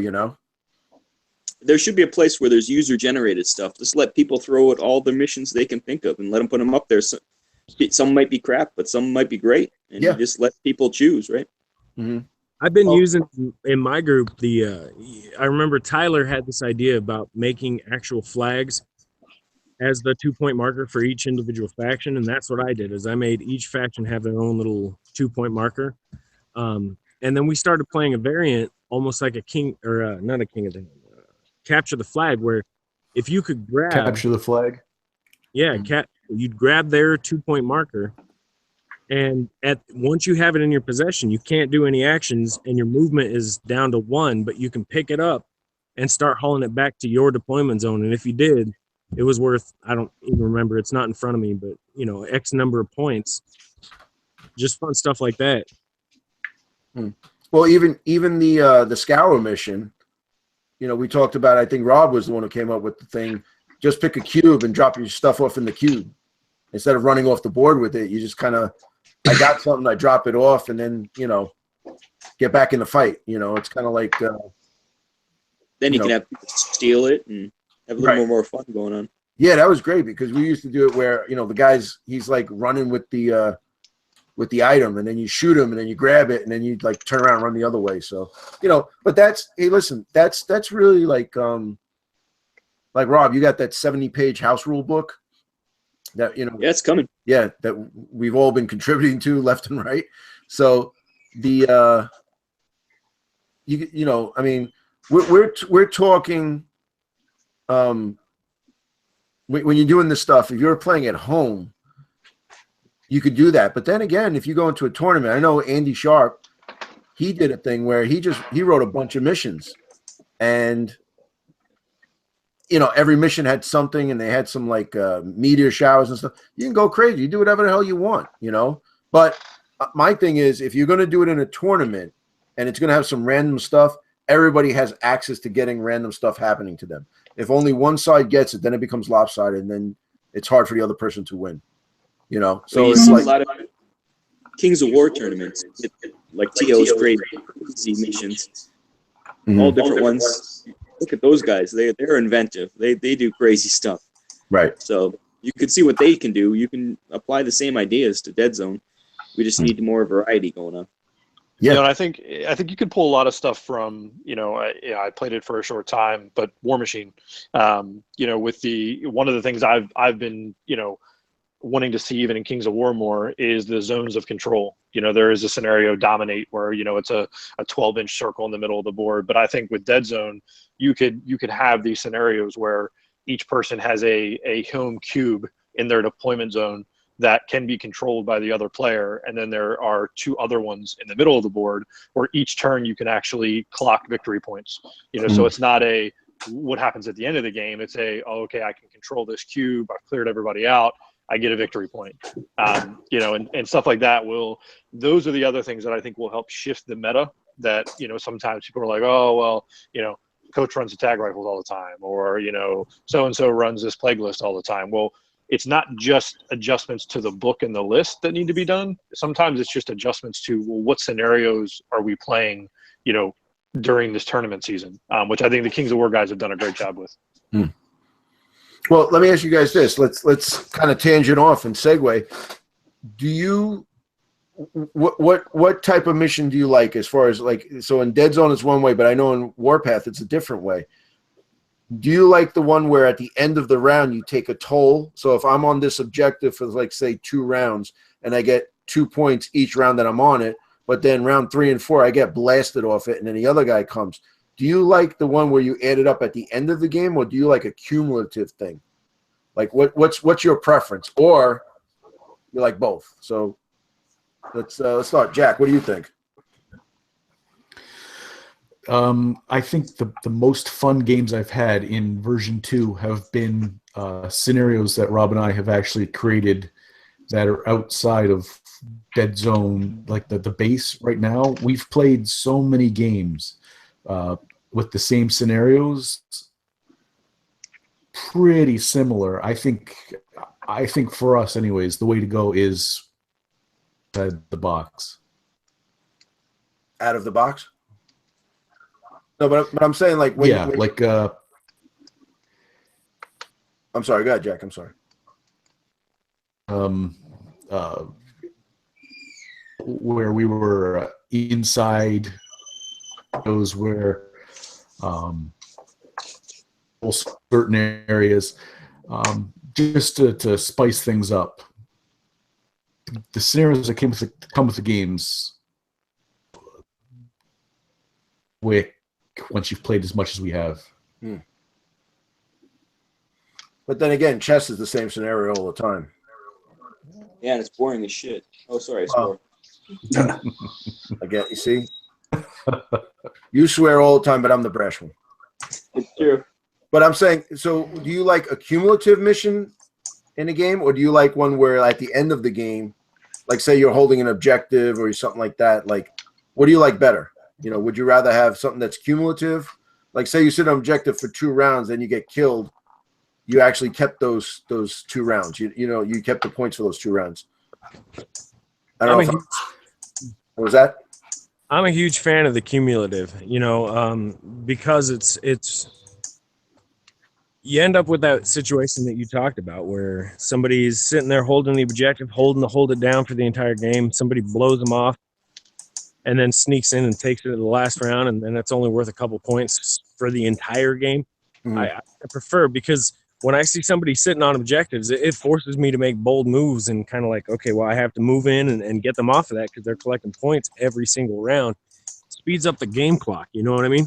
Right.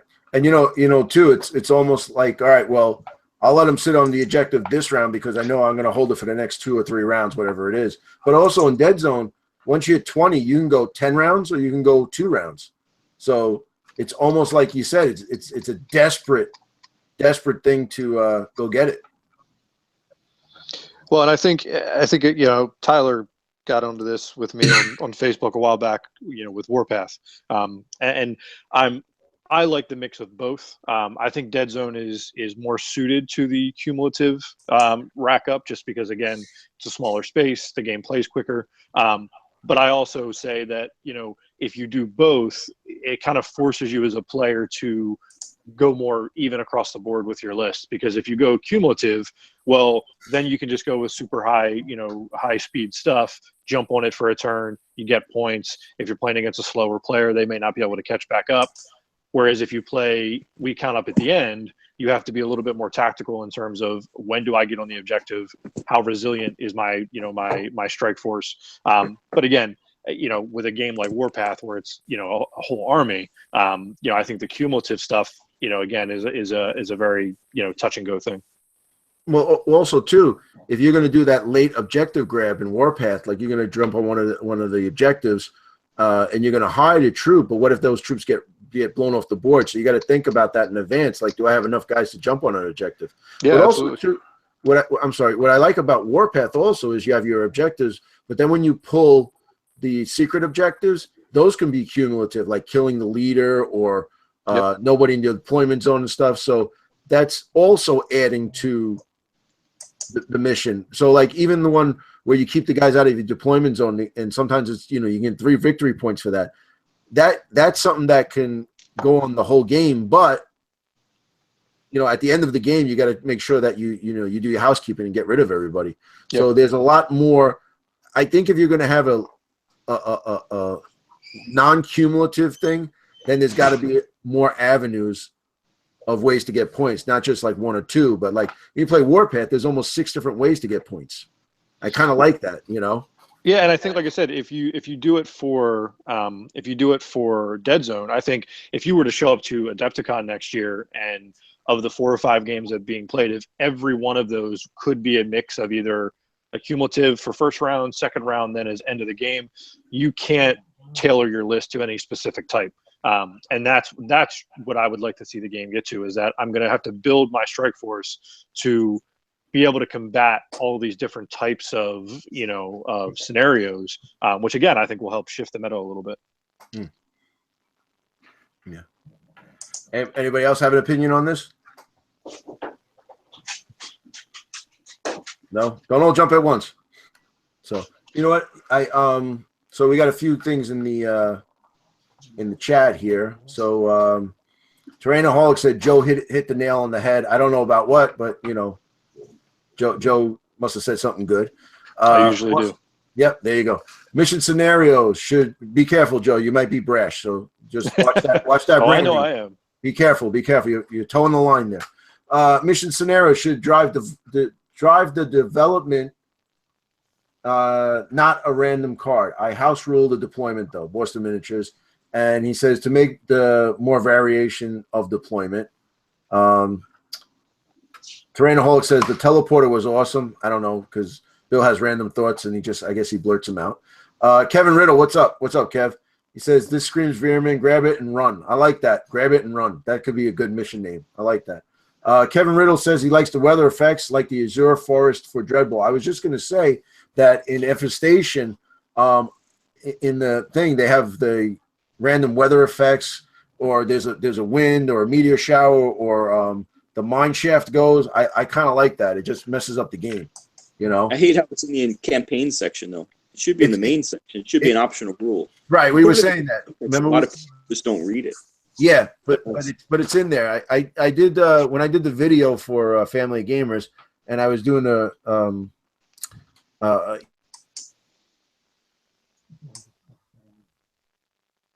think Coach froze. It's a heaven. Yes, we've done it, people. We've succeeded. We win. It's our show now.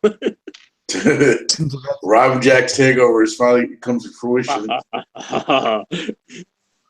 So, guys, how do you like Deadzone? How do you like the new Deadzone Monthly with the new hosts, Jack and Rob? I wonder how long it's going to take him before he realizes he's froze. He's probably still talking. Oh, yeah. Oh, for sure. Oh, the poor guy. We'd go on, but he's got the book. That or he knows and he's losing his mind right now. Well, we'll go to the chat then. Right, take over, Rob. Sue and I, no matter what we do, Trainhawk saying that it always ends up to kill. I think Jack and I end up like that too. We give up the missions. We just start killing each other. And Rick's Cannon said the inmates are running the asylum. Yes, we are. And Boston Mistress wants to know who spam kicked Coach. Are the inmates running an asylum, or did the actual caretakers take control back? That's right. And Rick Skin also said he's looking for Lord Wintergreen to come to introduce the show. Oh, if only Wintergreen was here. He only gets out every once in a while, right? But yes, people, please post comments in the chat. We will discuss them until Coach finally realizes he's not talking anymore. I do like the Frozen. He even when he freezes, he gets his name up on the screen. What's up with that? But yes. So, Anybody have anything to say? Negative. Come on, people. We don't want to prove Coach right by not having a good show when he's not here. So what do you guys feel about points? You know, a lot of people are, you know, it's 200 points or 150 points. Has anybody tried anything above that, below that for tournament setting? What's the consensus? I think everyone thinks 200 points is the way to go. That is the sweet spot for sure, it seems like. I feel it's a little too much, but You feel it's too much in terms of how many models are there? yeah, I just think I don't know how to explain this. I feel like at 200 you can just take whatever you want and not have to worry about not being able to take anything. Okay. Does that make sense? Yeah. No, it does. It's what you have and what you want for sure. Hey man, how did I get kicked off my own show? Rob started a coup and we all jumped on it. We needed a minute. Man, Always back, people. Come on. Stop saying bad things about him, people. It's all good. you know, We missed you, Coach. I was reading the chat, and you guys are like, "Oh, who's making fun of Coach? Who's this? Is that? That's how it is. That's all right. Okay, that's okay." So what were we talking about? I was talking about what do you guys think? Did I miss it though? About we actually have like a force org chart now, as opposed to before. Remember, you can you didn't even have to take a leader. You could just take a sniper, and remember the 2-1, and that's who would get activated and whatnot. So, you know, what do you think? Jack still doesn't take leaders. That's only if he's an orc. Correct. But what do you guys think now? Like, you know, so take the leader. You must take a leader because of recon and all that stuff. And then for every troop, you can get a specialist, and for every 3 troops, you get a vehicle. I kind of like that myself. The whole taking a leader thing, it obviously you want to take the leader because you get the splat and the recon. If they had a thing where it's like recon base, like 6 or something, you don't have to take a leader, but you're rolling on 6 recon and you don't get a splat. If you really want to build a list with a leader, you could do that. But yeah, now without the splats, that's the thing that changed everything, right? You need a leader with splats. So. And the recon test. I mean, the recon value for you know, initiative. And they used to have unique people, right, in lists. And was there special? What was it? Specialist? There's 3 different levels, wasn't there? In specialist, It was there was troop a variety, and it wasn't just troop, specialist, and leader. There was like many different things. right, and also what the hell was it? I'm trying to find it. But you know what it is? It's weird because there's nothing in here because everything's on the cards. Yeah. You know. Yeah, that's right. You don't even see what anything is. Right. It was you know, you had to do that to do it. You know, you would look at the card to figure it out.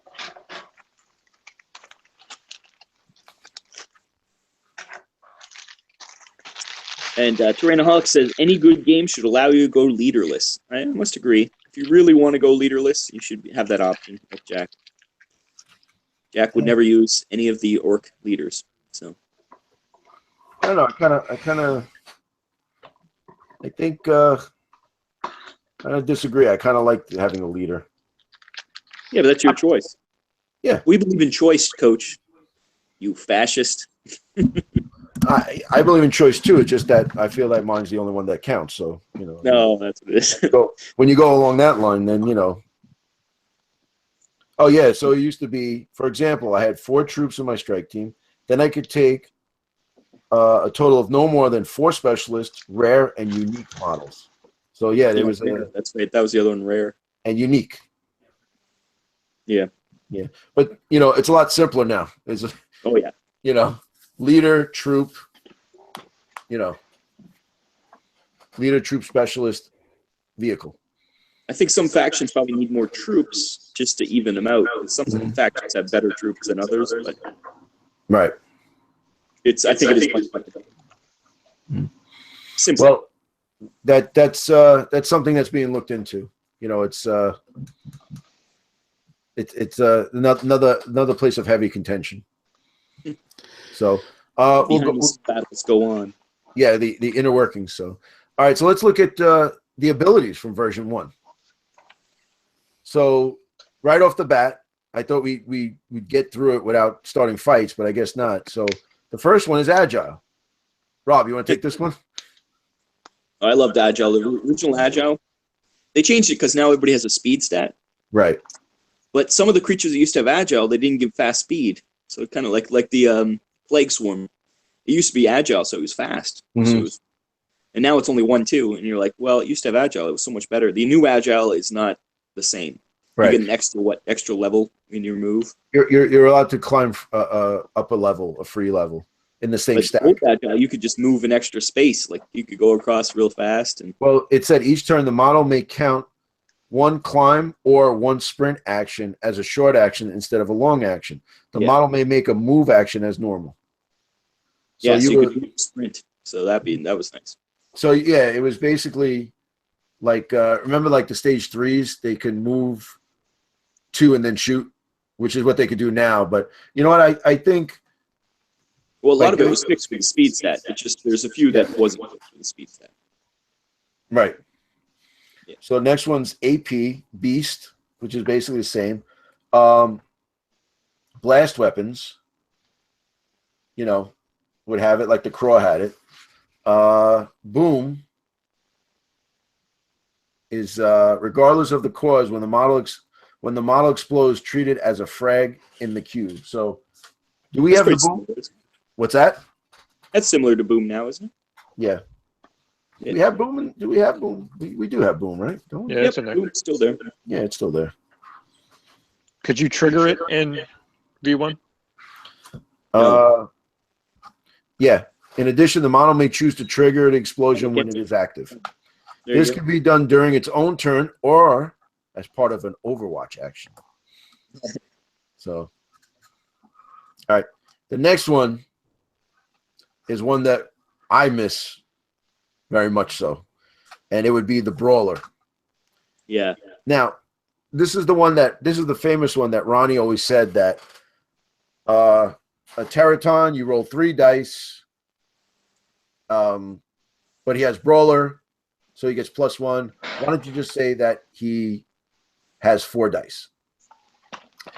And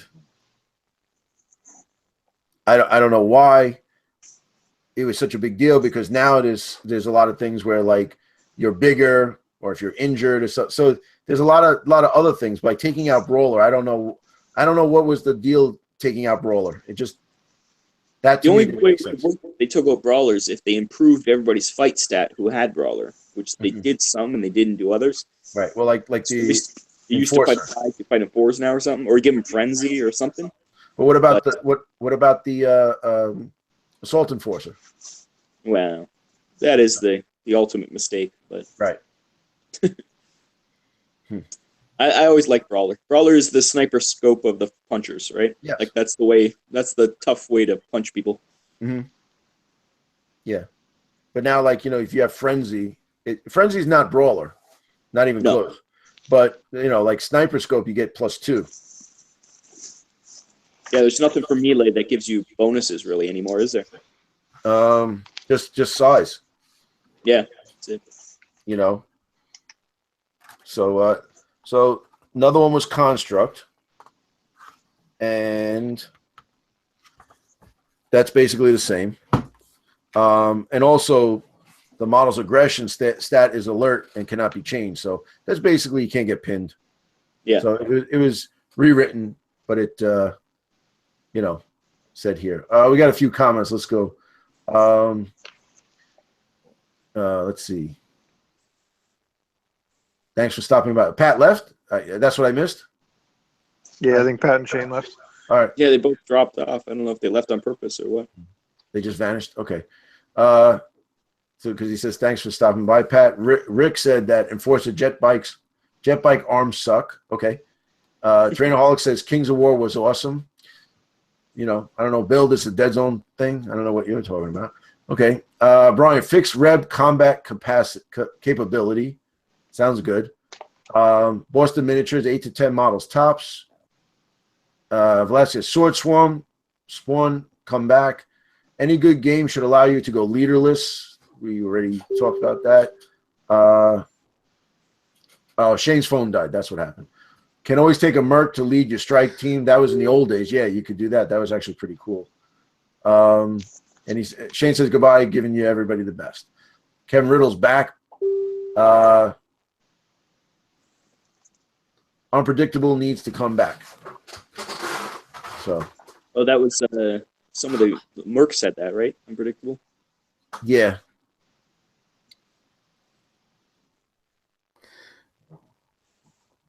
I am waiting for the sword spawn to come back. I want that sword spawn back. All right. Yeah, well, months they miss them. It might be. I'm not saying. I love that model. I need to use it. Yeah, I mean, if we have a model, we should have a rule for it. I mean, you know. Well, you can technically take one, but they have terrible fight stats. So why would you ever? Yeah, what's the point? Yeah. All right. Remember this? Deliberate. Oh yes, it's kind of heavy. It's kind of deliberate, right? Isn't it the same thing? The only thing is that a weapon requires careful sighting. It has a complex setup or lock-on process, or is otherwise slow to use. Shoot, blaze away, and throw are long actions for this weapon. If a model has other weapons, then this penalty only applies when it is using the deliberate weapon. So it's basically heavy. Yeah. You know. Oh, we lost Joe Neat now. Everything's falling apart. Yeah. I don't know why they changed the name Heavy from Heavy to Deliberate, since we have a heavy stat and a heavy weapon ability. It really complicated it. Why don't you just keep it deliberate? I don't understand why they changed that. Yeah, heavy. Just like changing things just to change things. So then the next one we have is deployable. That's still in there, isn't it? I think it might not be. But it's I think it's it's in the engineer. It's like wrapped up in the engineer thing. So deployable weapons would be like sentry guns and stuff. Rob, you want to tell these guys if they want to come back just to re-click the link or something like that, and in our chat thing. Joe Neat did say that he has some daddy duties, so he had to. You dipping out? Yep, he had to jump out. Okay. Remember discipline? Yes, I never used discipline. It was kind of a useless little stat, but if you were enraged, you could move back down to regular. Right. Or like when I would take the assaulted forces, because they had discipline, I would raise my aggression to enrage and then go, use that for the extra dice.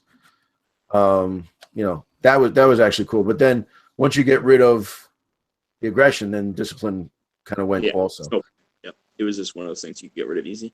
Yeah. Engineer is basically the same. Fast. Sprint is a short action.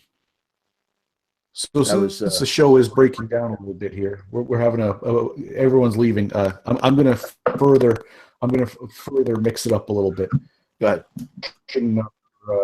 My bandwidth here. That's why I'm a little choppy. That's why I can't cut down this, and then I'm gonna reappear like magic in another location in just a minute. Okay. But as you know, the show must go on. Yeah, fast. The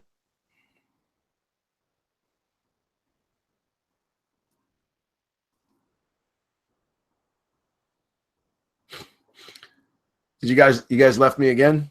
I'm all by myself. Guys, am I all by myself, or is it I'm the only one not here?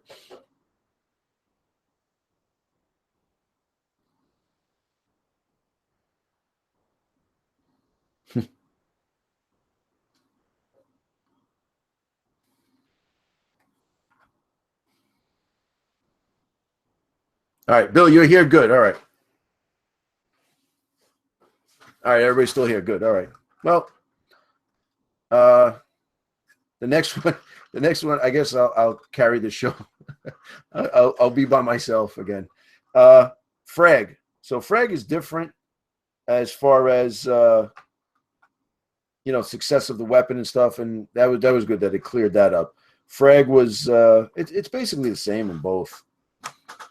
So, and they changed the survive test and stuff like that.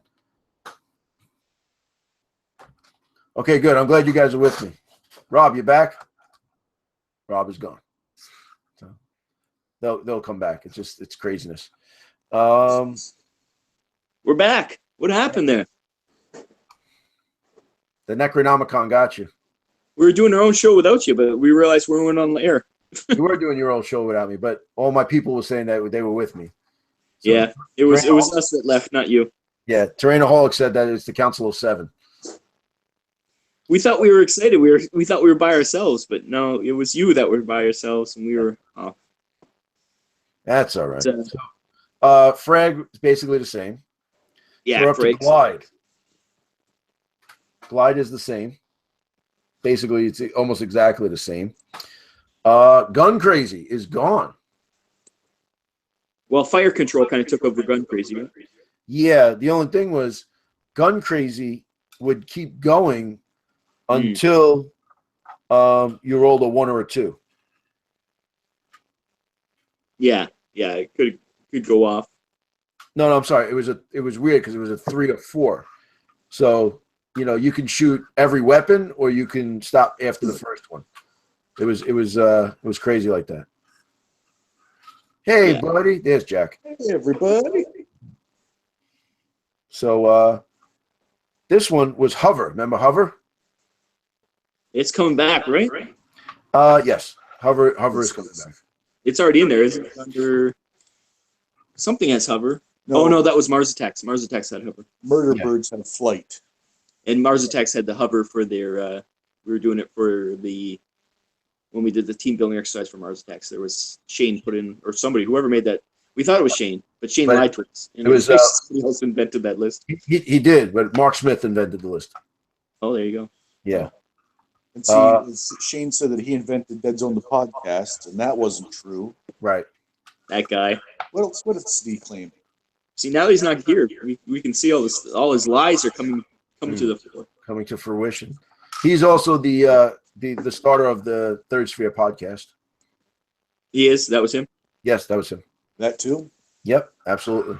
Just lies compounded by lies. So, all right. Oh, I don't even remember this one. Irresistible. If the target of this weapon has a tough ability, then it is treated as having +1 armor instead. If it has the really tough ability, then it is treated as having 2+ armor. The AP of the weapon's attack will reduce the total target, whatever. So basically, if you had tough, it would make it like armor. Well, that was really complicated for no reason. Why don't you just give him armor? Well, no, what it was is if you had when the weapon shoots, and if it's irresistible, if you had like really tough, instead of having really tough, you had armor 2. But if you have an armor 3 irresistible gun, then it would kill the toughs. Yeah. All right. Next one was It Burns. I like It Burns in the first version than in the second version. It was just better. But it also went with doubles and triples, so. Oh, that's doubles, triples. Yeah, that whole nonsense. But also, if you doubled it, they would remain on fire. Now they put out the fire, but you know what I mean? It Burns still isn't perfect as far as I'm concerned. In the state it is now, considering what it could be. Yeah, but I like the old one better. Kevin agrees with me. I think the first one was a lot better. Knockback. So knockback. So it's a little different. When the ability hits its target, it may knock it back into a different cube. Resolve the attack as normal. Then, if the target did not double the attacker, the target is moved 1 cube directly away from the attacker. now you have to do. Oh, and after it has been moved, the target loses 1 aggression in addition. So that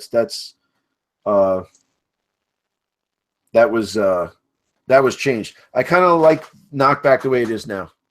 You know, if you beat them by dice, you can knock them back, and if it's in combat, you could choose where to knock them back.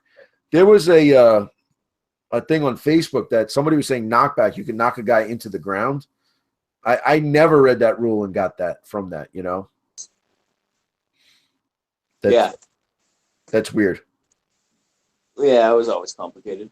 That's the best thing about version 2. Everything was simplified. Mm-hmm. Yeah. Here's another thing: limited range. So a range 4 weapon cannot be fired at a target further than 4 cubes away. Remember, you were allowed to go past when you used to shoot. You could actually go past your range, but you'd have a penalty for that. So if you have a range 4 weapon, you could shoot it at 6, but you would get a -1 dice to it. So. Yeah, they just have the different ranges. I never understood that either. Why don't you just put the range in the actual list? Yeah, so they changed that. So I like that better in version 1. So Marks. what was that? It's easier to get rid of the limited range when you take out ranges. So. Yeah. Okay, so marksman. A model gets +1 dice to shoot action in addition to any other modifiers. That was the Rebs leader used to have that. It was like the half-assed sniper scope. Yeah, yeah. It's so basically that's been replaced by holosight. Yeah, same thing almost, yeah. Remember this one? Massive frag. +2 modifier for the explosion effects. So yeah, that was the mortars. Remember in beta it was frag, and then they changed it multiple times. Yeah, that frag changed a lot of times in the betas. Medic is the same. Mutant is out because you can't. It was used with the battle cards, but then again, it's the mutation with the, rolling for mutations on the stage 1. One use is still in. Own agenda is, I think own agenda is out. Like Wrath had own agenda, but now he's got rampage. Yeah. So did Frida. Yeah, Frida the Merc. Yeah. Yeah, but nobody used it, so nobody used Frida. Freya. Frida. Frito Lays. Psychic is basically the same.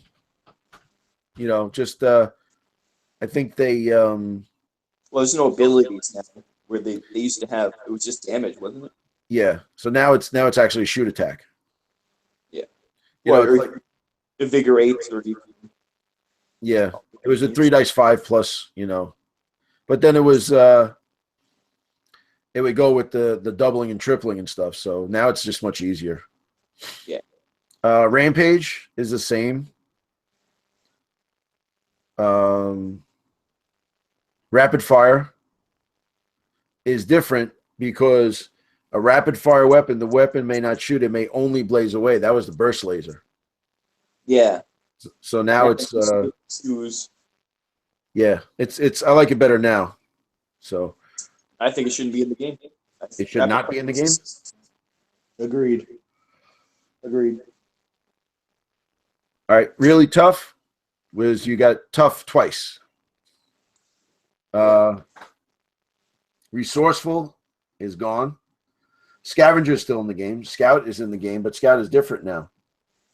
Remember, Scout used to be you could go into the blue things. Oh, that's right. Yeah. I like it now. It's so much easier. Yeah. Sentry is if you have the Sentry ability, you get +2 dice for Overwatch. Well, Overwatch is out, so that's it. Shockwave is out. Oh man, Shockwave. Once the attack has been resolved, roll a blast effect with a +2 modifier. That's pretty cool. Single shot is not there. A weapon with this may not blaze away. It may only shoot. Slow is out. Slow, that was out because of the shoot stats. I mean the movement stats. Solid is still in. Solid's still good. Now this one I miss. Spotter. Yes. I think Spotter should be in. Spotter was basically +1 for blaze away. But it should be different. Like survey drone should have spotter. Like give some use to some of those ones that suck. Right. Engineers should have spotter. Yeah. I think Well, that's the orc suit, the Ripper suits used to have spotter. That was stupid. Why they That did was that. stupid. They also still have tactician for whatever reason. Stranded. As it stands, there's so many models that have engineer that that don't get used. The medics don't get used. There's so many things. And it was thought that you were getting rid of all the skills and that was going to help with that, but it really hasn't.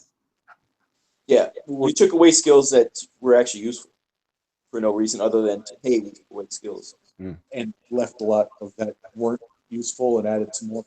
Either way, spot there needs to be a version of spotter. Let people draw a line of sight from that model instead of the shooting model or +1 or something. Right. Well, we talked about that with using the Mining what was lasers. the mining laser and stuff like that. You know, with the spotter ability, an engineer would have a spotter ability and whatnot. So Yeah. but you know, there's certain things that are being addressed and debated on. Stranded. What was that? You go. You're our verse on the account. Well, you know, certain things I feel strongly about, but you know, it's there's a democracy, so or a pecking order. Is it really a democracy? Is that how it works? Is that what you just said? There's a democracy in there? Yeah, you know, Not an oligarchy. it could be. Stranded, remember that? But the only one who had Stranded was Freya. Stranded, yeah. It was just like why don't you just write that on her card? Why do you have to make a little ability for it? Yeah. So strategist would give you a +2 to the strike team's command pool. Because remember you had the command things, you could roll for commands. Yeah. Tactician took over. Tactician 1 or Tactician 2. That's all. Yeah. All right, so Kevin says spotter should be in. Totally agree with Jack. More for medics and engineers. Yes. Maybe it activates the other model and adds +2. Might be too much though. That was for I don't know, I'm not sure.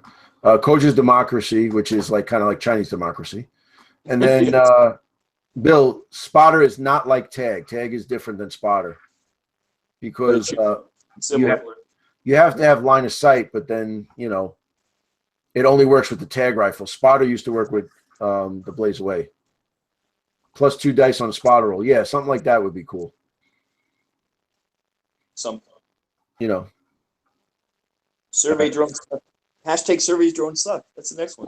Well, in Nexus Psi, doesn't Recon's thing do something like that too? It's almost like should be what all that's yeah. He has the spotter ability. I think it's called spotter in there, or it's something called something else. It's got a weird name. We were like, why don't you just call it spotter?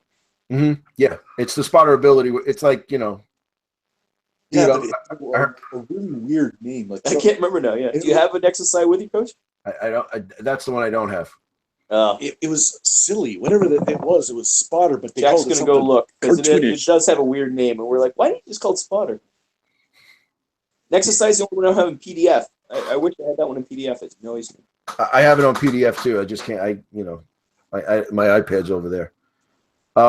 Tactician is basically the same, but it goes to the command dice, which is instead of remember the old command action. So yeah, it's different.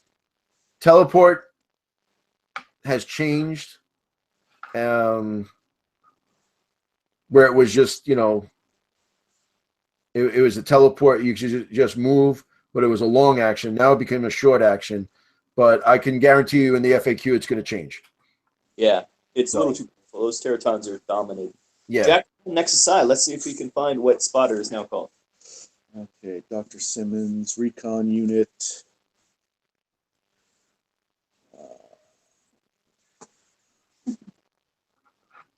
A lot of fluff.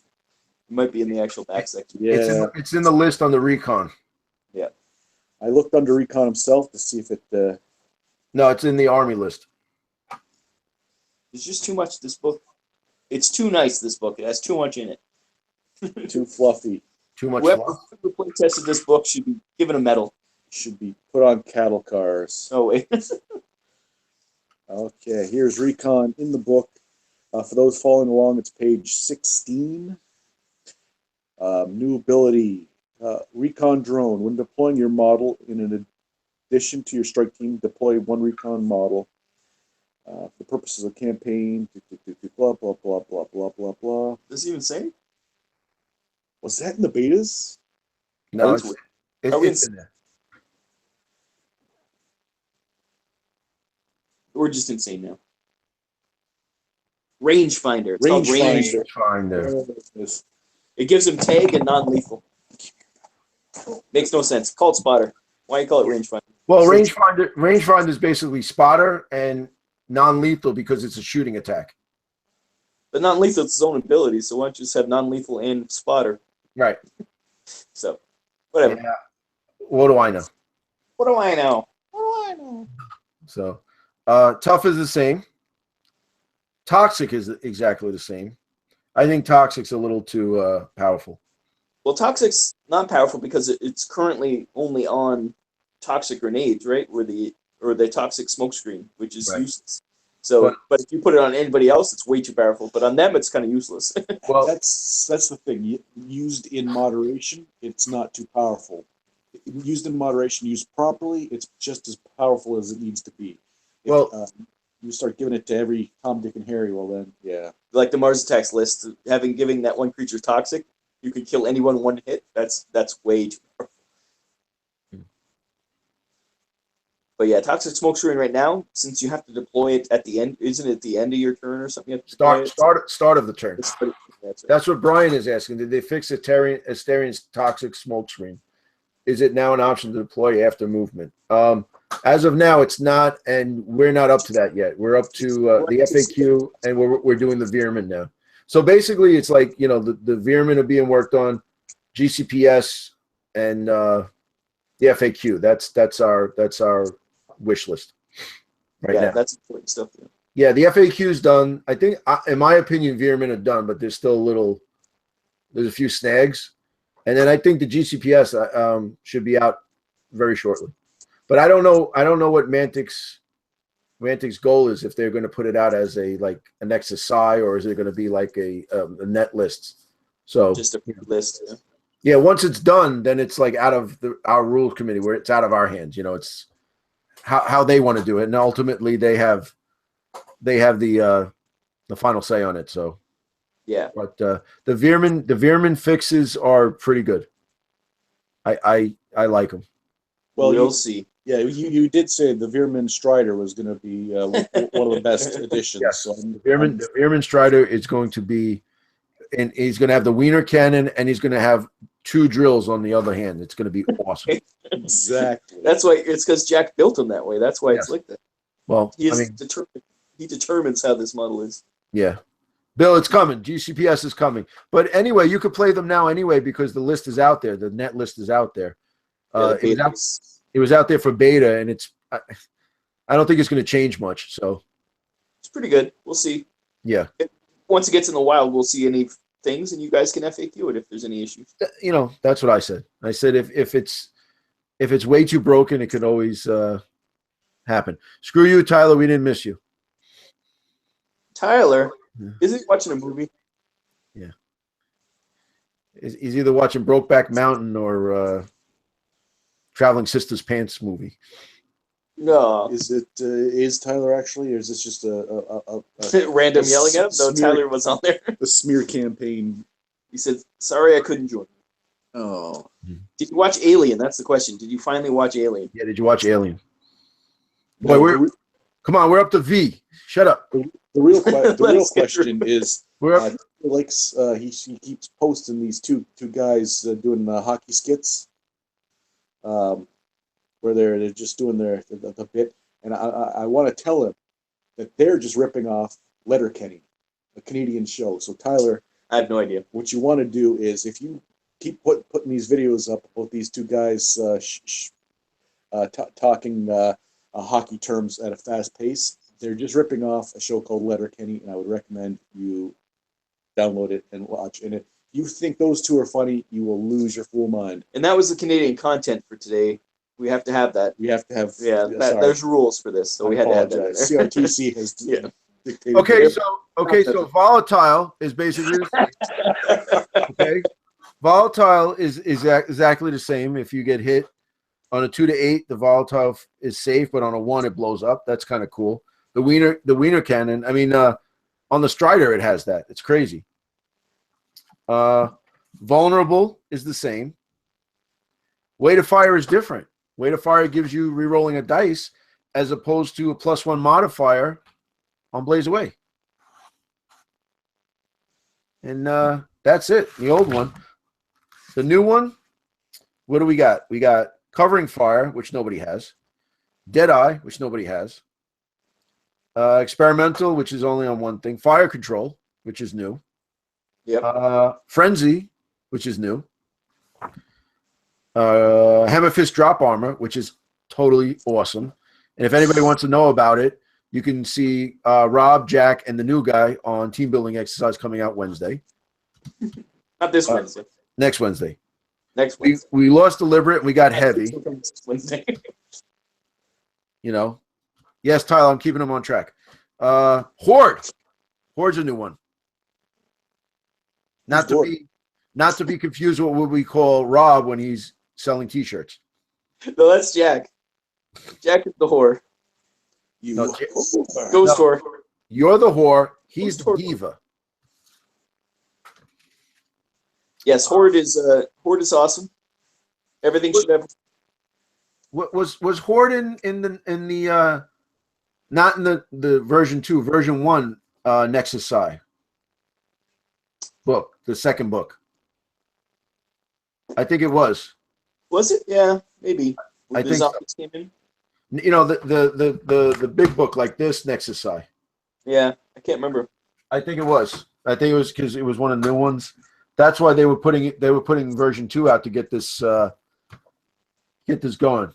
Yes, Boston, Hammer Fist is amazing. It's either that or it burns, and I'm leaning towards that.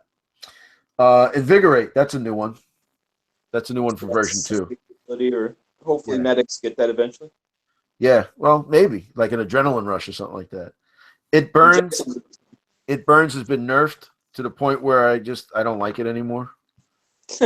Knockback is better. Life support is it was in the book with the on the card of the Forge Fathers. Loader, which was in the Plague Booster. Logistics, I don't know what that is.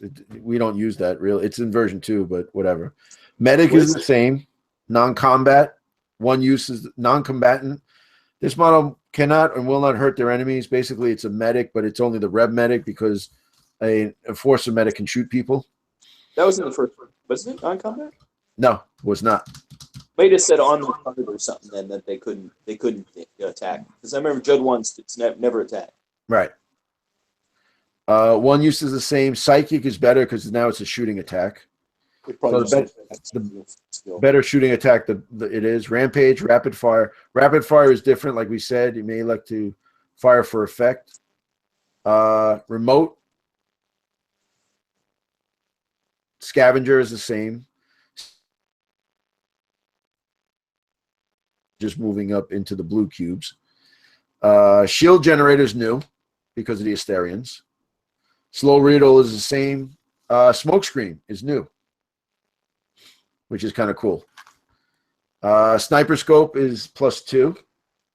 Solid is the same. Strategist. Now, Strategist is the same. If the model is the leader of the strike team, you may reroll 1 failed dice on your recon test. But who's a strategist? Who? I mean, who is that? Yeah. I don't. Maybe it's Marauders. If I could guess, it's the Marauders. That probably the Marauders. Yeah. Stun is new, which is pretty cool. Well, it's not really new because you could kind of do that with command cards. You could command cards. Well, that was it was a similar ability. It wasn't called stun, but I think you could do that with the psychic attack from the crappy Chovar Psychic. I believe it was stun grenades like you used on me at the Deadzone. Yeah. Yeah. How did that game go? Great. Suppression is new because it's tied to the weapon, not to the, if you choose to use it, you know what I mean? It's the weapon has suppression. So, like Joe was saying, it's better that way. Oh yeah. That's why they don't need rapid fire, because he already has suppression. Yeah. Tactician 1 and 2. I like it. Tag, one of the best rules in the game. Tag because of tag rifle. But that's new because of Pathfinders. Yeah, they added Pathfinders to ruin the Enforcers. Yeah. Teleport is different because it's a short action. Tough is the same. Toxic is the same. Toxic smokescreen is the same. Vehicle is, I think it's the same. Because that came out in Nexus I with the Striders and whatnot, because Striders came out later. Could they be pinned in version 1? I don't think so. I don't think so. But in version 2, they can. Yeah. Who is, yes. Volatile. Yeah, Same. Vulnerable, same. Way to fire is different, but it's the same name with a different thing. You can re-roll your stuff. Yeah, re-rolling dice is nice.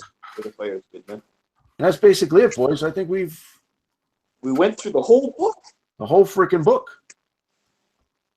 All right, so let's see. We had a lot of issues, but we did it.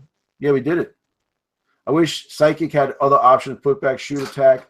Maybe have a rampage roll on the model. Yeah. Well, I think the Psychic attacks could be tailored to the list. Yeah. Or tailored to the faction. Yes. So if somebody comes out, like, let's just for argument's sake say the Nameless come out and they have a Psychic thing. Maybe they have different psychic things. Yeah, I don't understand why they have different names for all the psychic things in the lists, but they all do the same things. It's annoying. It's kind of complicated. Yeah. It caused some complications for confusion. me. Yeah. You're like, oh, it's got this. Well, no, you just have to look. This means this. Yeah, I forget what it was. Yeah, for the... I was playing the Tangle. Yeah, the Tangle. And one of them, in my head, I was like, okay, this means this. And I looked and I'm like, oh, it's not what it says there. Is it something different? What is it? Right.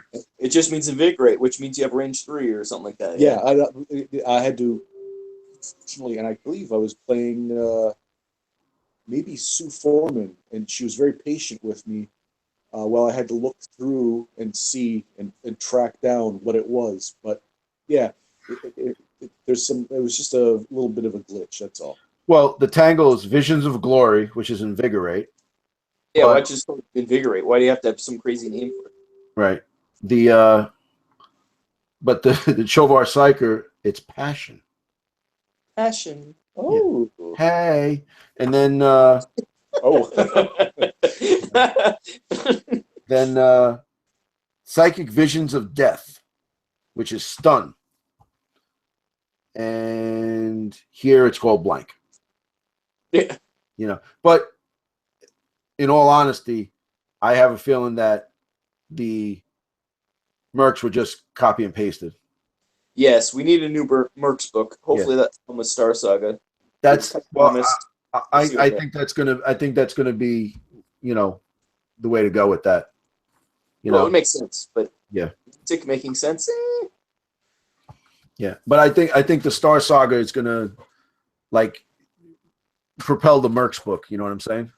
I would hope so. That's once again, that's what they promised, and they came out with the I always said that they never come out with that second book, and they finally did come out with Deadzone dossiers. They promised a book with Infestation, and it never happened, but yeah, it finally came out. I can't yell at them anymore. It wasn't, but you could yell at them because it's not Containment Protocols 2 like they promised. It is sort of. It's similar. No, what I'm saying is you can bitch and moan like the guys who said, I wanted resin. Oh, yes. I can say it's not that name. That name is not actually on the book, yes. But we've discussed the difference between version 1 and version 2. I wish my connection was better so I could have been more eloquent and described what I was trying to say. But why didn't you should have did this from the get-go. Should have. But in all honesty, which version do you think you had more fun playing? Myself? Yes.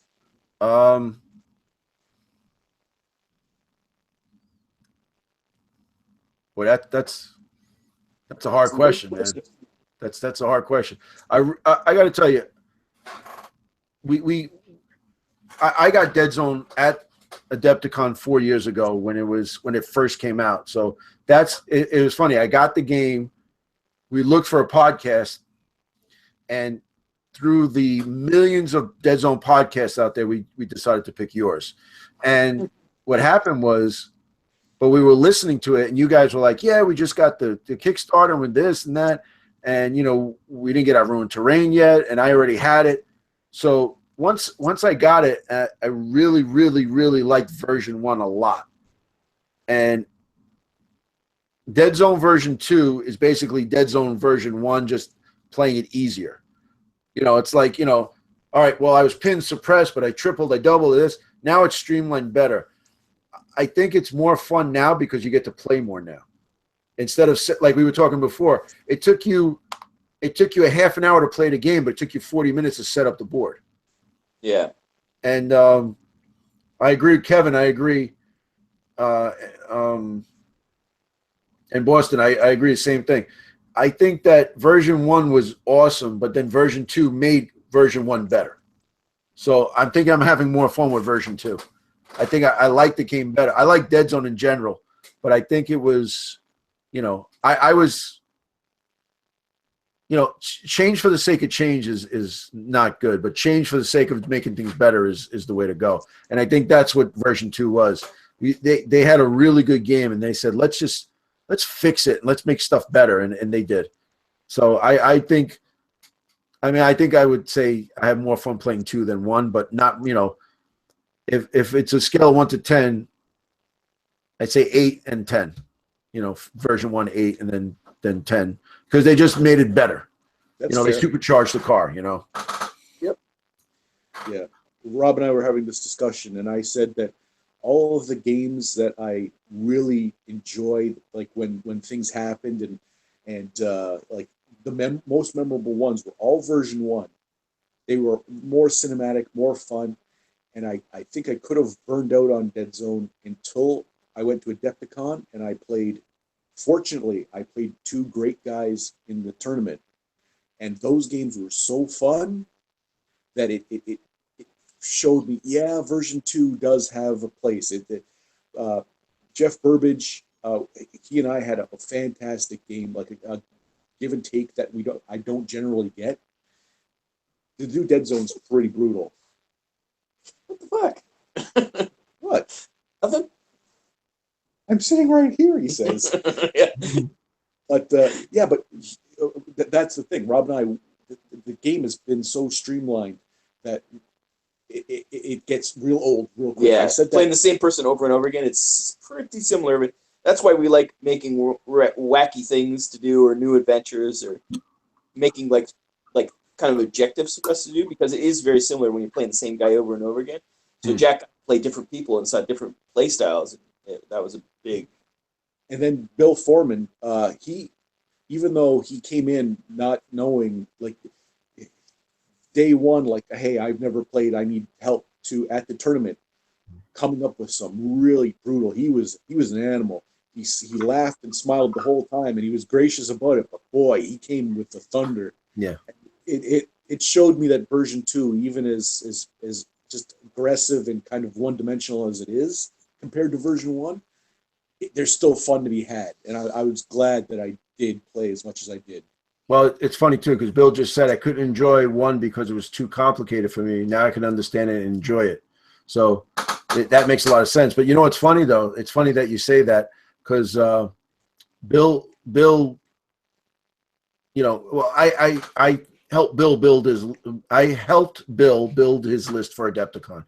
Him and Sue, we were, the 3 of us were going back and forth, and they were asking me questions about what to take and whatever. And I was proud to help them with their list. It was awesome just to work with them like that. But Bill comes and brings the heat, and he does it with a smile, and it's okay. But when I do it, I'm the bad guy. Agreed. 100%. You're the bad guy. Bill is the great guy. Bill plays my plague list, does well, smashes face, and does it with a smile. Everybody's like, "Boy, he's the greatest guy ever." but I do it. Oh, he's a jerk. Yep. So far, yep, that's true. Yep. But all the picture evidence of you at Adepticon was, it might as well have just been one picture of you scowling, photoshopped into You were a serious player. various situations. You know, it's funny too because what's his name? That's what Dave from Mini Wargaming said. He said, "It's not what you say; it's how you say it. Because every time you say something, it seems like you want to end me." Yeah. What are you talking about? I don't talk like that. But Kevin brings up the point that I was saying from the get-go. He said, I played a few 1 and could see the potential, but it was a bit clunky. Version 2 is just smoother. And I agree. That's what I've said, that version 1, it was such a good game, but it wasn't there yet. I think if they would, I'll tell you what, man, I give Ronnie a lot of credit. It takes a lot of balls to take a good game and revamp it and do what they did. And he hit a home run with this one, I think. You know what I mean? It just, you know, like hey, look what's going on with 40K now. They're taking a shot, man. You know, because things are happening. Ronnie did this 2 years ago. What's that? He said, what's 40K, right? Yep. Yeah. But I'm just saying, like, you're talking about a major game system, whether you play it or not, and they're revamping the whole thing. That's like a really jumping it. Oh, Michael Gracie, what's up? Where you been, bro?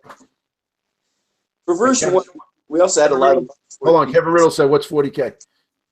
We had a lot of love for version 1 because it was new and fresh, and we had a lot of fun, and we were doing a lot. Now it's almost got that we played so much Dead Zone that we're getting jaded, and we need those little special things to happen to revitalize our love for it. And Adepticon helped a lot, but yeah, we have to. That's why we're really pushing for not rules changes, but some variety in missions, especially if people can make missions and submit them somewhere. Even email them to us. We'll put them out somewhere. Yeah. If you have missions and you want to put them out, we'll try to disseminate them because we should just make like a Facebook page of just missions. Yeah, something just where you can get it out so that we get some variety going. Because it does when you're like me and Jack, we're stuck in a place where there is no Luckily, Coach has got a whole group around him, and a lot of people have places to play. We're just playing each other, and we get sick of playing each other at the best of times. No, I know exactly what you're saying. Then that's why, like, you start that. Well, that's why I was saying you guys should try Firefight just for the hell of it, just because it's a different game, you know. Yeah. Because I know. I mean, you talk. I know you guys talk a lot of crap, but you're not going to play Kings of War. I just see it already. And look at. I could see Jack is smiling already because he knows I'm right. Well, because he said Star Saga, and I think that's going to be. I'm really looking forward to that. Like that is right now on the horizon. Like, sure, we have the wave 2 of Warpath, and you can do some painting and modeling. That's fun. But Star Saga, I want to get. That might be the next big thing for us. But yeah, in Kings of War, I like building armies for Kings of War, but we'll play a few games, but it won't be our main game, and it'll be a thing that we play once in a while. But I think Star Saga might be the thing that we might actually play a lot, like we did at Dead Zone, so that might be the new revitalization. Well, I think Star Saga going forward needs to do lots of missions like they did with Dungeon Saga. Because it's going to get stale real quick. You know what I mean? We need to have new missions all the time, that is for sure. That's even worse than Dead Zone. Like, if you play the same mission over and over again, it's boring. But although we play Shadows of Brimstone, and we're just going into a cave. We're getting to the point where it is getting a little boring, but it's still fun. No, but I think but that was the beauty of Dungeons and Dragons. You find out a new module is coming out, you run down and you get it, and it's a whole adventure in a pack. So, and I hear too from what I'm hearing, the rumor is that Star Saga is actually on time. What? No way. There was a time when Mantic was bulletproof. When they said it was going to be this time, whether it was a Kickstarter, whether it was released, you knew within a couple weeks that's when you were going to get it, and that's why their Kickstarters are far superior to a lot of the horror stories I hear from Kickstarters, and it's something that has not worked out in very recently. But if they can get back to that goes a long way for how you're perceived in the community and how you're perceived by your fans.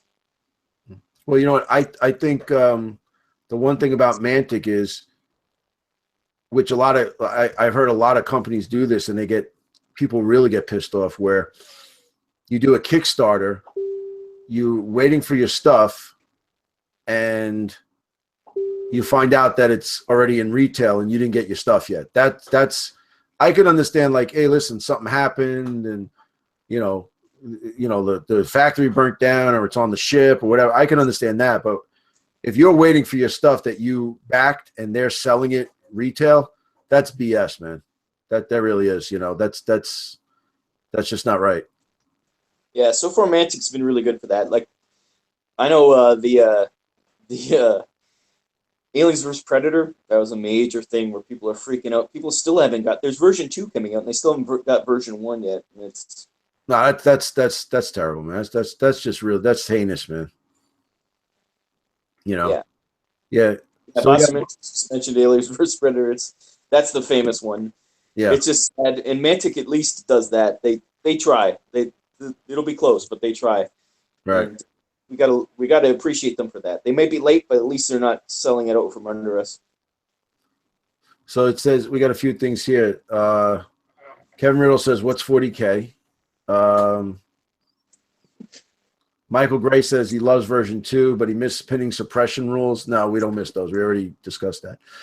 Rick, if there were like some kind of way to make them like streamlined, that'd be fine. It was just a little bit too much to keep track. It was too much bookkeeping.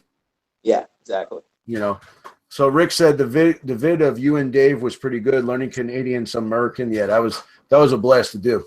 He sat with us for about a half an hour just talking afterwards. It was such a nice guy. Yeah, Dave is awesome, man. We need the Warpath stuff ported to Deadzone. Not sure if all the minis were ported already. It's gonna happen. It'll happen. But those guys were specifically made for Warpath. Kevin Riddle says he's in Oklahoma, not Ohio. Yes, Warpath gives more. Kevin Riddle's coming back with those inside jokes. Yeah, he's going. He's on fire. He's got the comebacks. They're not the callbacks. He's got the callbacks. Yep. I like. What was the one where at the beginning of the podcast you were like, Rob goes, Kevin said he's catching up. He's up to episode 40, and Jack goes, "What? What are you talking about?" Yeah, no, he's up to 60. He's only one behind. And now, we can write a good bit. Yeah. I don't even remember that. Like I said, I'm the virtual timekeeper of your show. I know all the episodes. I remember them.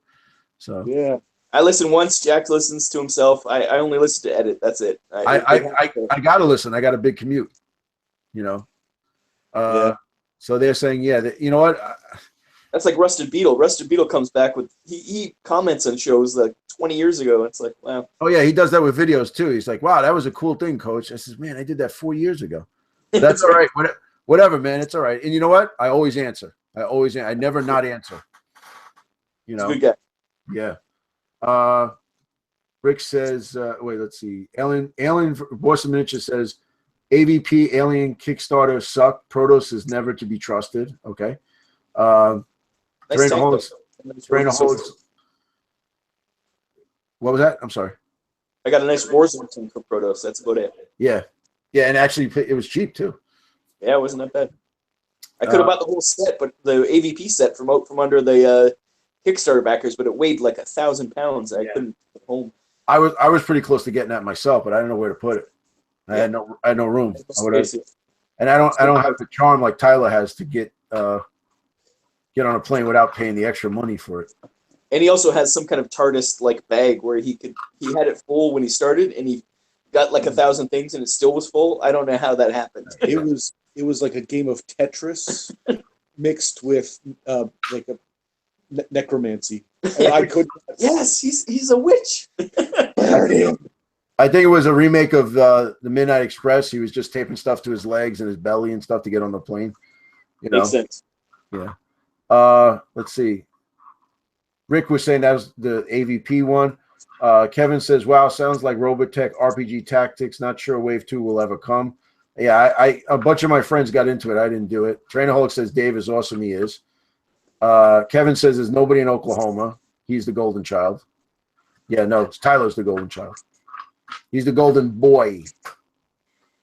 So, all right, gents, I think we've nailed this into the ground, and we could probably talk for another 4.5 hours. But I want to thank Shane. And we had Shane, we had Pat, and we had Joe Neat. We had the whole crew here. It was actually pretty cool. Robin Jack, as always, a pleasure. And Kevin, Rick, Boston, Sue and Bill. Who else? Did I miss? Brian. Who else? Dreadpad Zone. Nobody cares about him. Kevin, I said. Who else? Who else? I think that's it. Brian, Rick, John Carter, who played. I don't know if you're still here. But, yeah, this was cool, man. I like doing the monthlies. It's cool. Hopefully we just kind of, I don't know if we educated you, but we kind of talked about 1 and 2, and it was something we wanted to do. So I'm really glad that been here. Michael Gray, yep. So, guys, any last words or? My last word is I think there's still some remnants. Keep it clean. There's still some remnants from 1 that need to be ported over to 2. Overwatch. I desperately think that what Deadzone needs right now is to be a bit more than the one-dimensional clash that it is right now, where 2 sides just smash each other as fast as possible. There's no depth. There's no strategy like there was in the first one, as far as I'm concerned. So grab a couple of those treats, mine those nuggets out of the first version, bring them over to the second, change it up a bit. That's what my takeaway is. Also, maybe cards for the starter set, just to make it easy for people to get into it, so you don't have to list build right off the bat. They have it in the book, but just print those cards. Even print out the sheet as like a quick start sheet, maybe even, just so people have something to have a reference right off the bat. People like things to be on the table in front of them. After a while, you get sick, it gets in the way. But when you first start, you need kind of little help. I agree. The list building can be daunting looking at it. Yeah, at the beginning. It comes right out, right in your face with all the options and stuff. It would be easy if they gave you, here, this is your first. Or Mantic should put out an app, get Ment America to make that into an app and make it on your phone, so everybody can just have their list building right on their phones, easy, up to date. Like, Mantic doesn't tend to pay people to do things for them. They just rely on their fan base to do it for them. But if we want Ment America or people like that to keep it up, they have no reason to keep doing it. They only do it for the love of the game. Eventually, they'll stop, and we'll be stuck with no list building. Right now, there is no battle scribe. I don't think up-to-date battle scribe files. We don't have really a list builder other than Ment America. There's another one. What's that one? There's another one, anyways. There's a few, but people have to pick one and make it official, just so that it can be an official list builder to make it easier for everyone. I know Coach loves list building, and he does it by spreadsheet, but a lot of people don't, and a lot of people find that daunting. Yeah, new people would.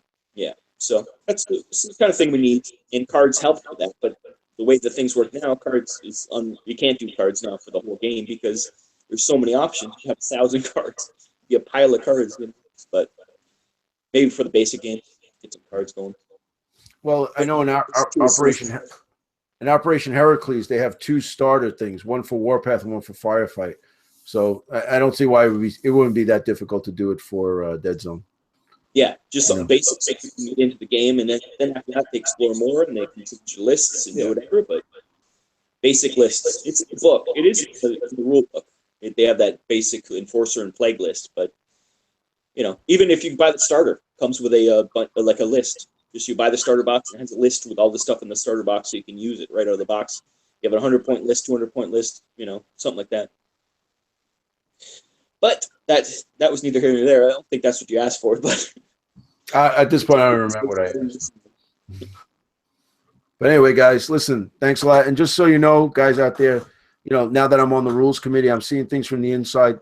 Things are getting done. So just stay tuned. It's I'm hoping that by the end of May, the FAQ will be out, and then the veer-myn is.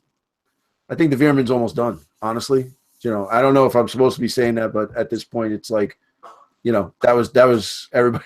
Everybody knew that's what it was. Yes, Kevin, GCPS should be done too. I think that, in my opinion, it's done. But play the beta list. To say, since Coach and Shane have joined the rules committee, it seems like things have happened at a exponential rate. There was a big stall. Nobody cared about Deadzone. I used to complain that nobody cared about Deadzone, that it was being left to die, and now all of a sudden the fruit is blossoming. Yeah, it's happening again. That was dramatic. It That was made me uncomfortable. right. Well, the thing is, not only me though. I'll tell you what. I mean, myself and Andrew Sharp. I think we're the two most vocal ones. Yeah, he's on point too. Like we go back and forth a lot. So but I'm digging it because it's like, no one's right and no one's wrong. There's a lot of debate going on, and there's a lot of. It's almost like lawyers vying for their case. So, but it's interesting. I'm having fun with it, and I'm trying. And honestly, I can't see anybody in there trying to make the game worse. Everybody's trying to make the game better. So just so you guys know that there are guys dedicated to this, and we're going to try to get it out in the forefront. So, but guys, thanks a lot. You know how to get in touch with us if you need anything. And that's it. I appreciate. There's a bunch of you guys who've been here the whole time. We love you guys, and thanks for sticking around. And we'll see you in the next one. I don't know, Deadzone Monthly. Maybe we'll do 1 month. That'd be nice. All right. See ya. Thanks, guys. Thanks for showing up. Love you all. Bye-bye. Bye-bye.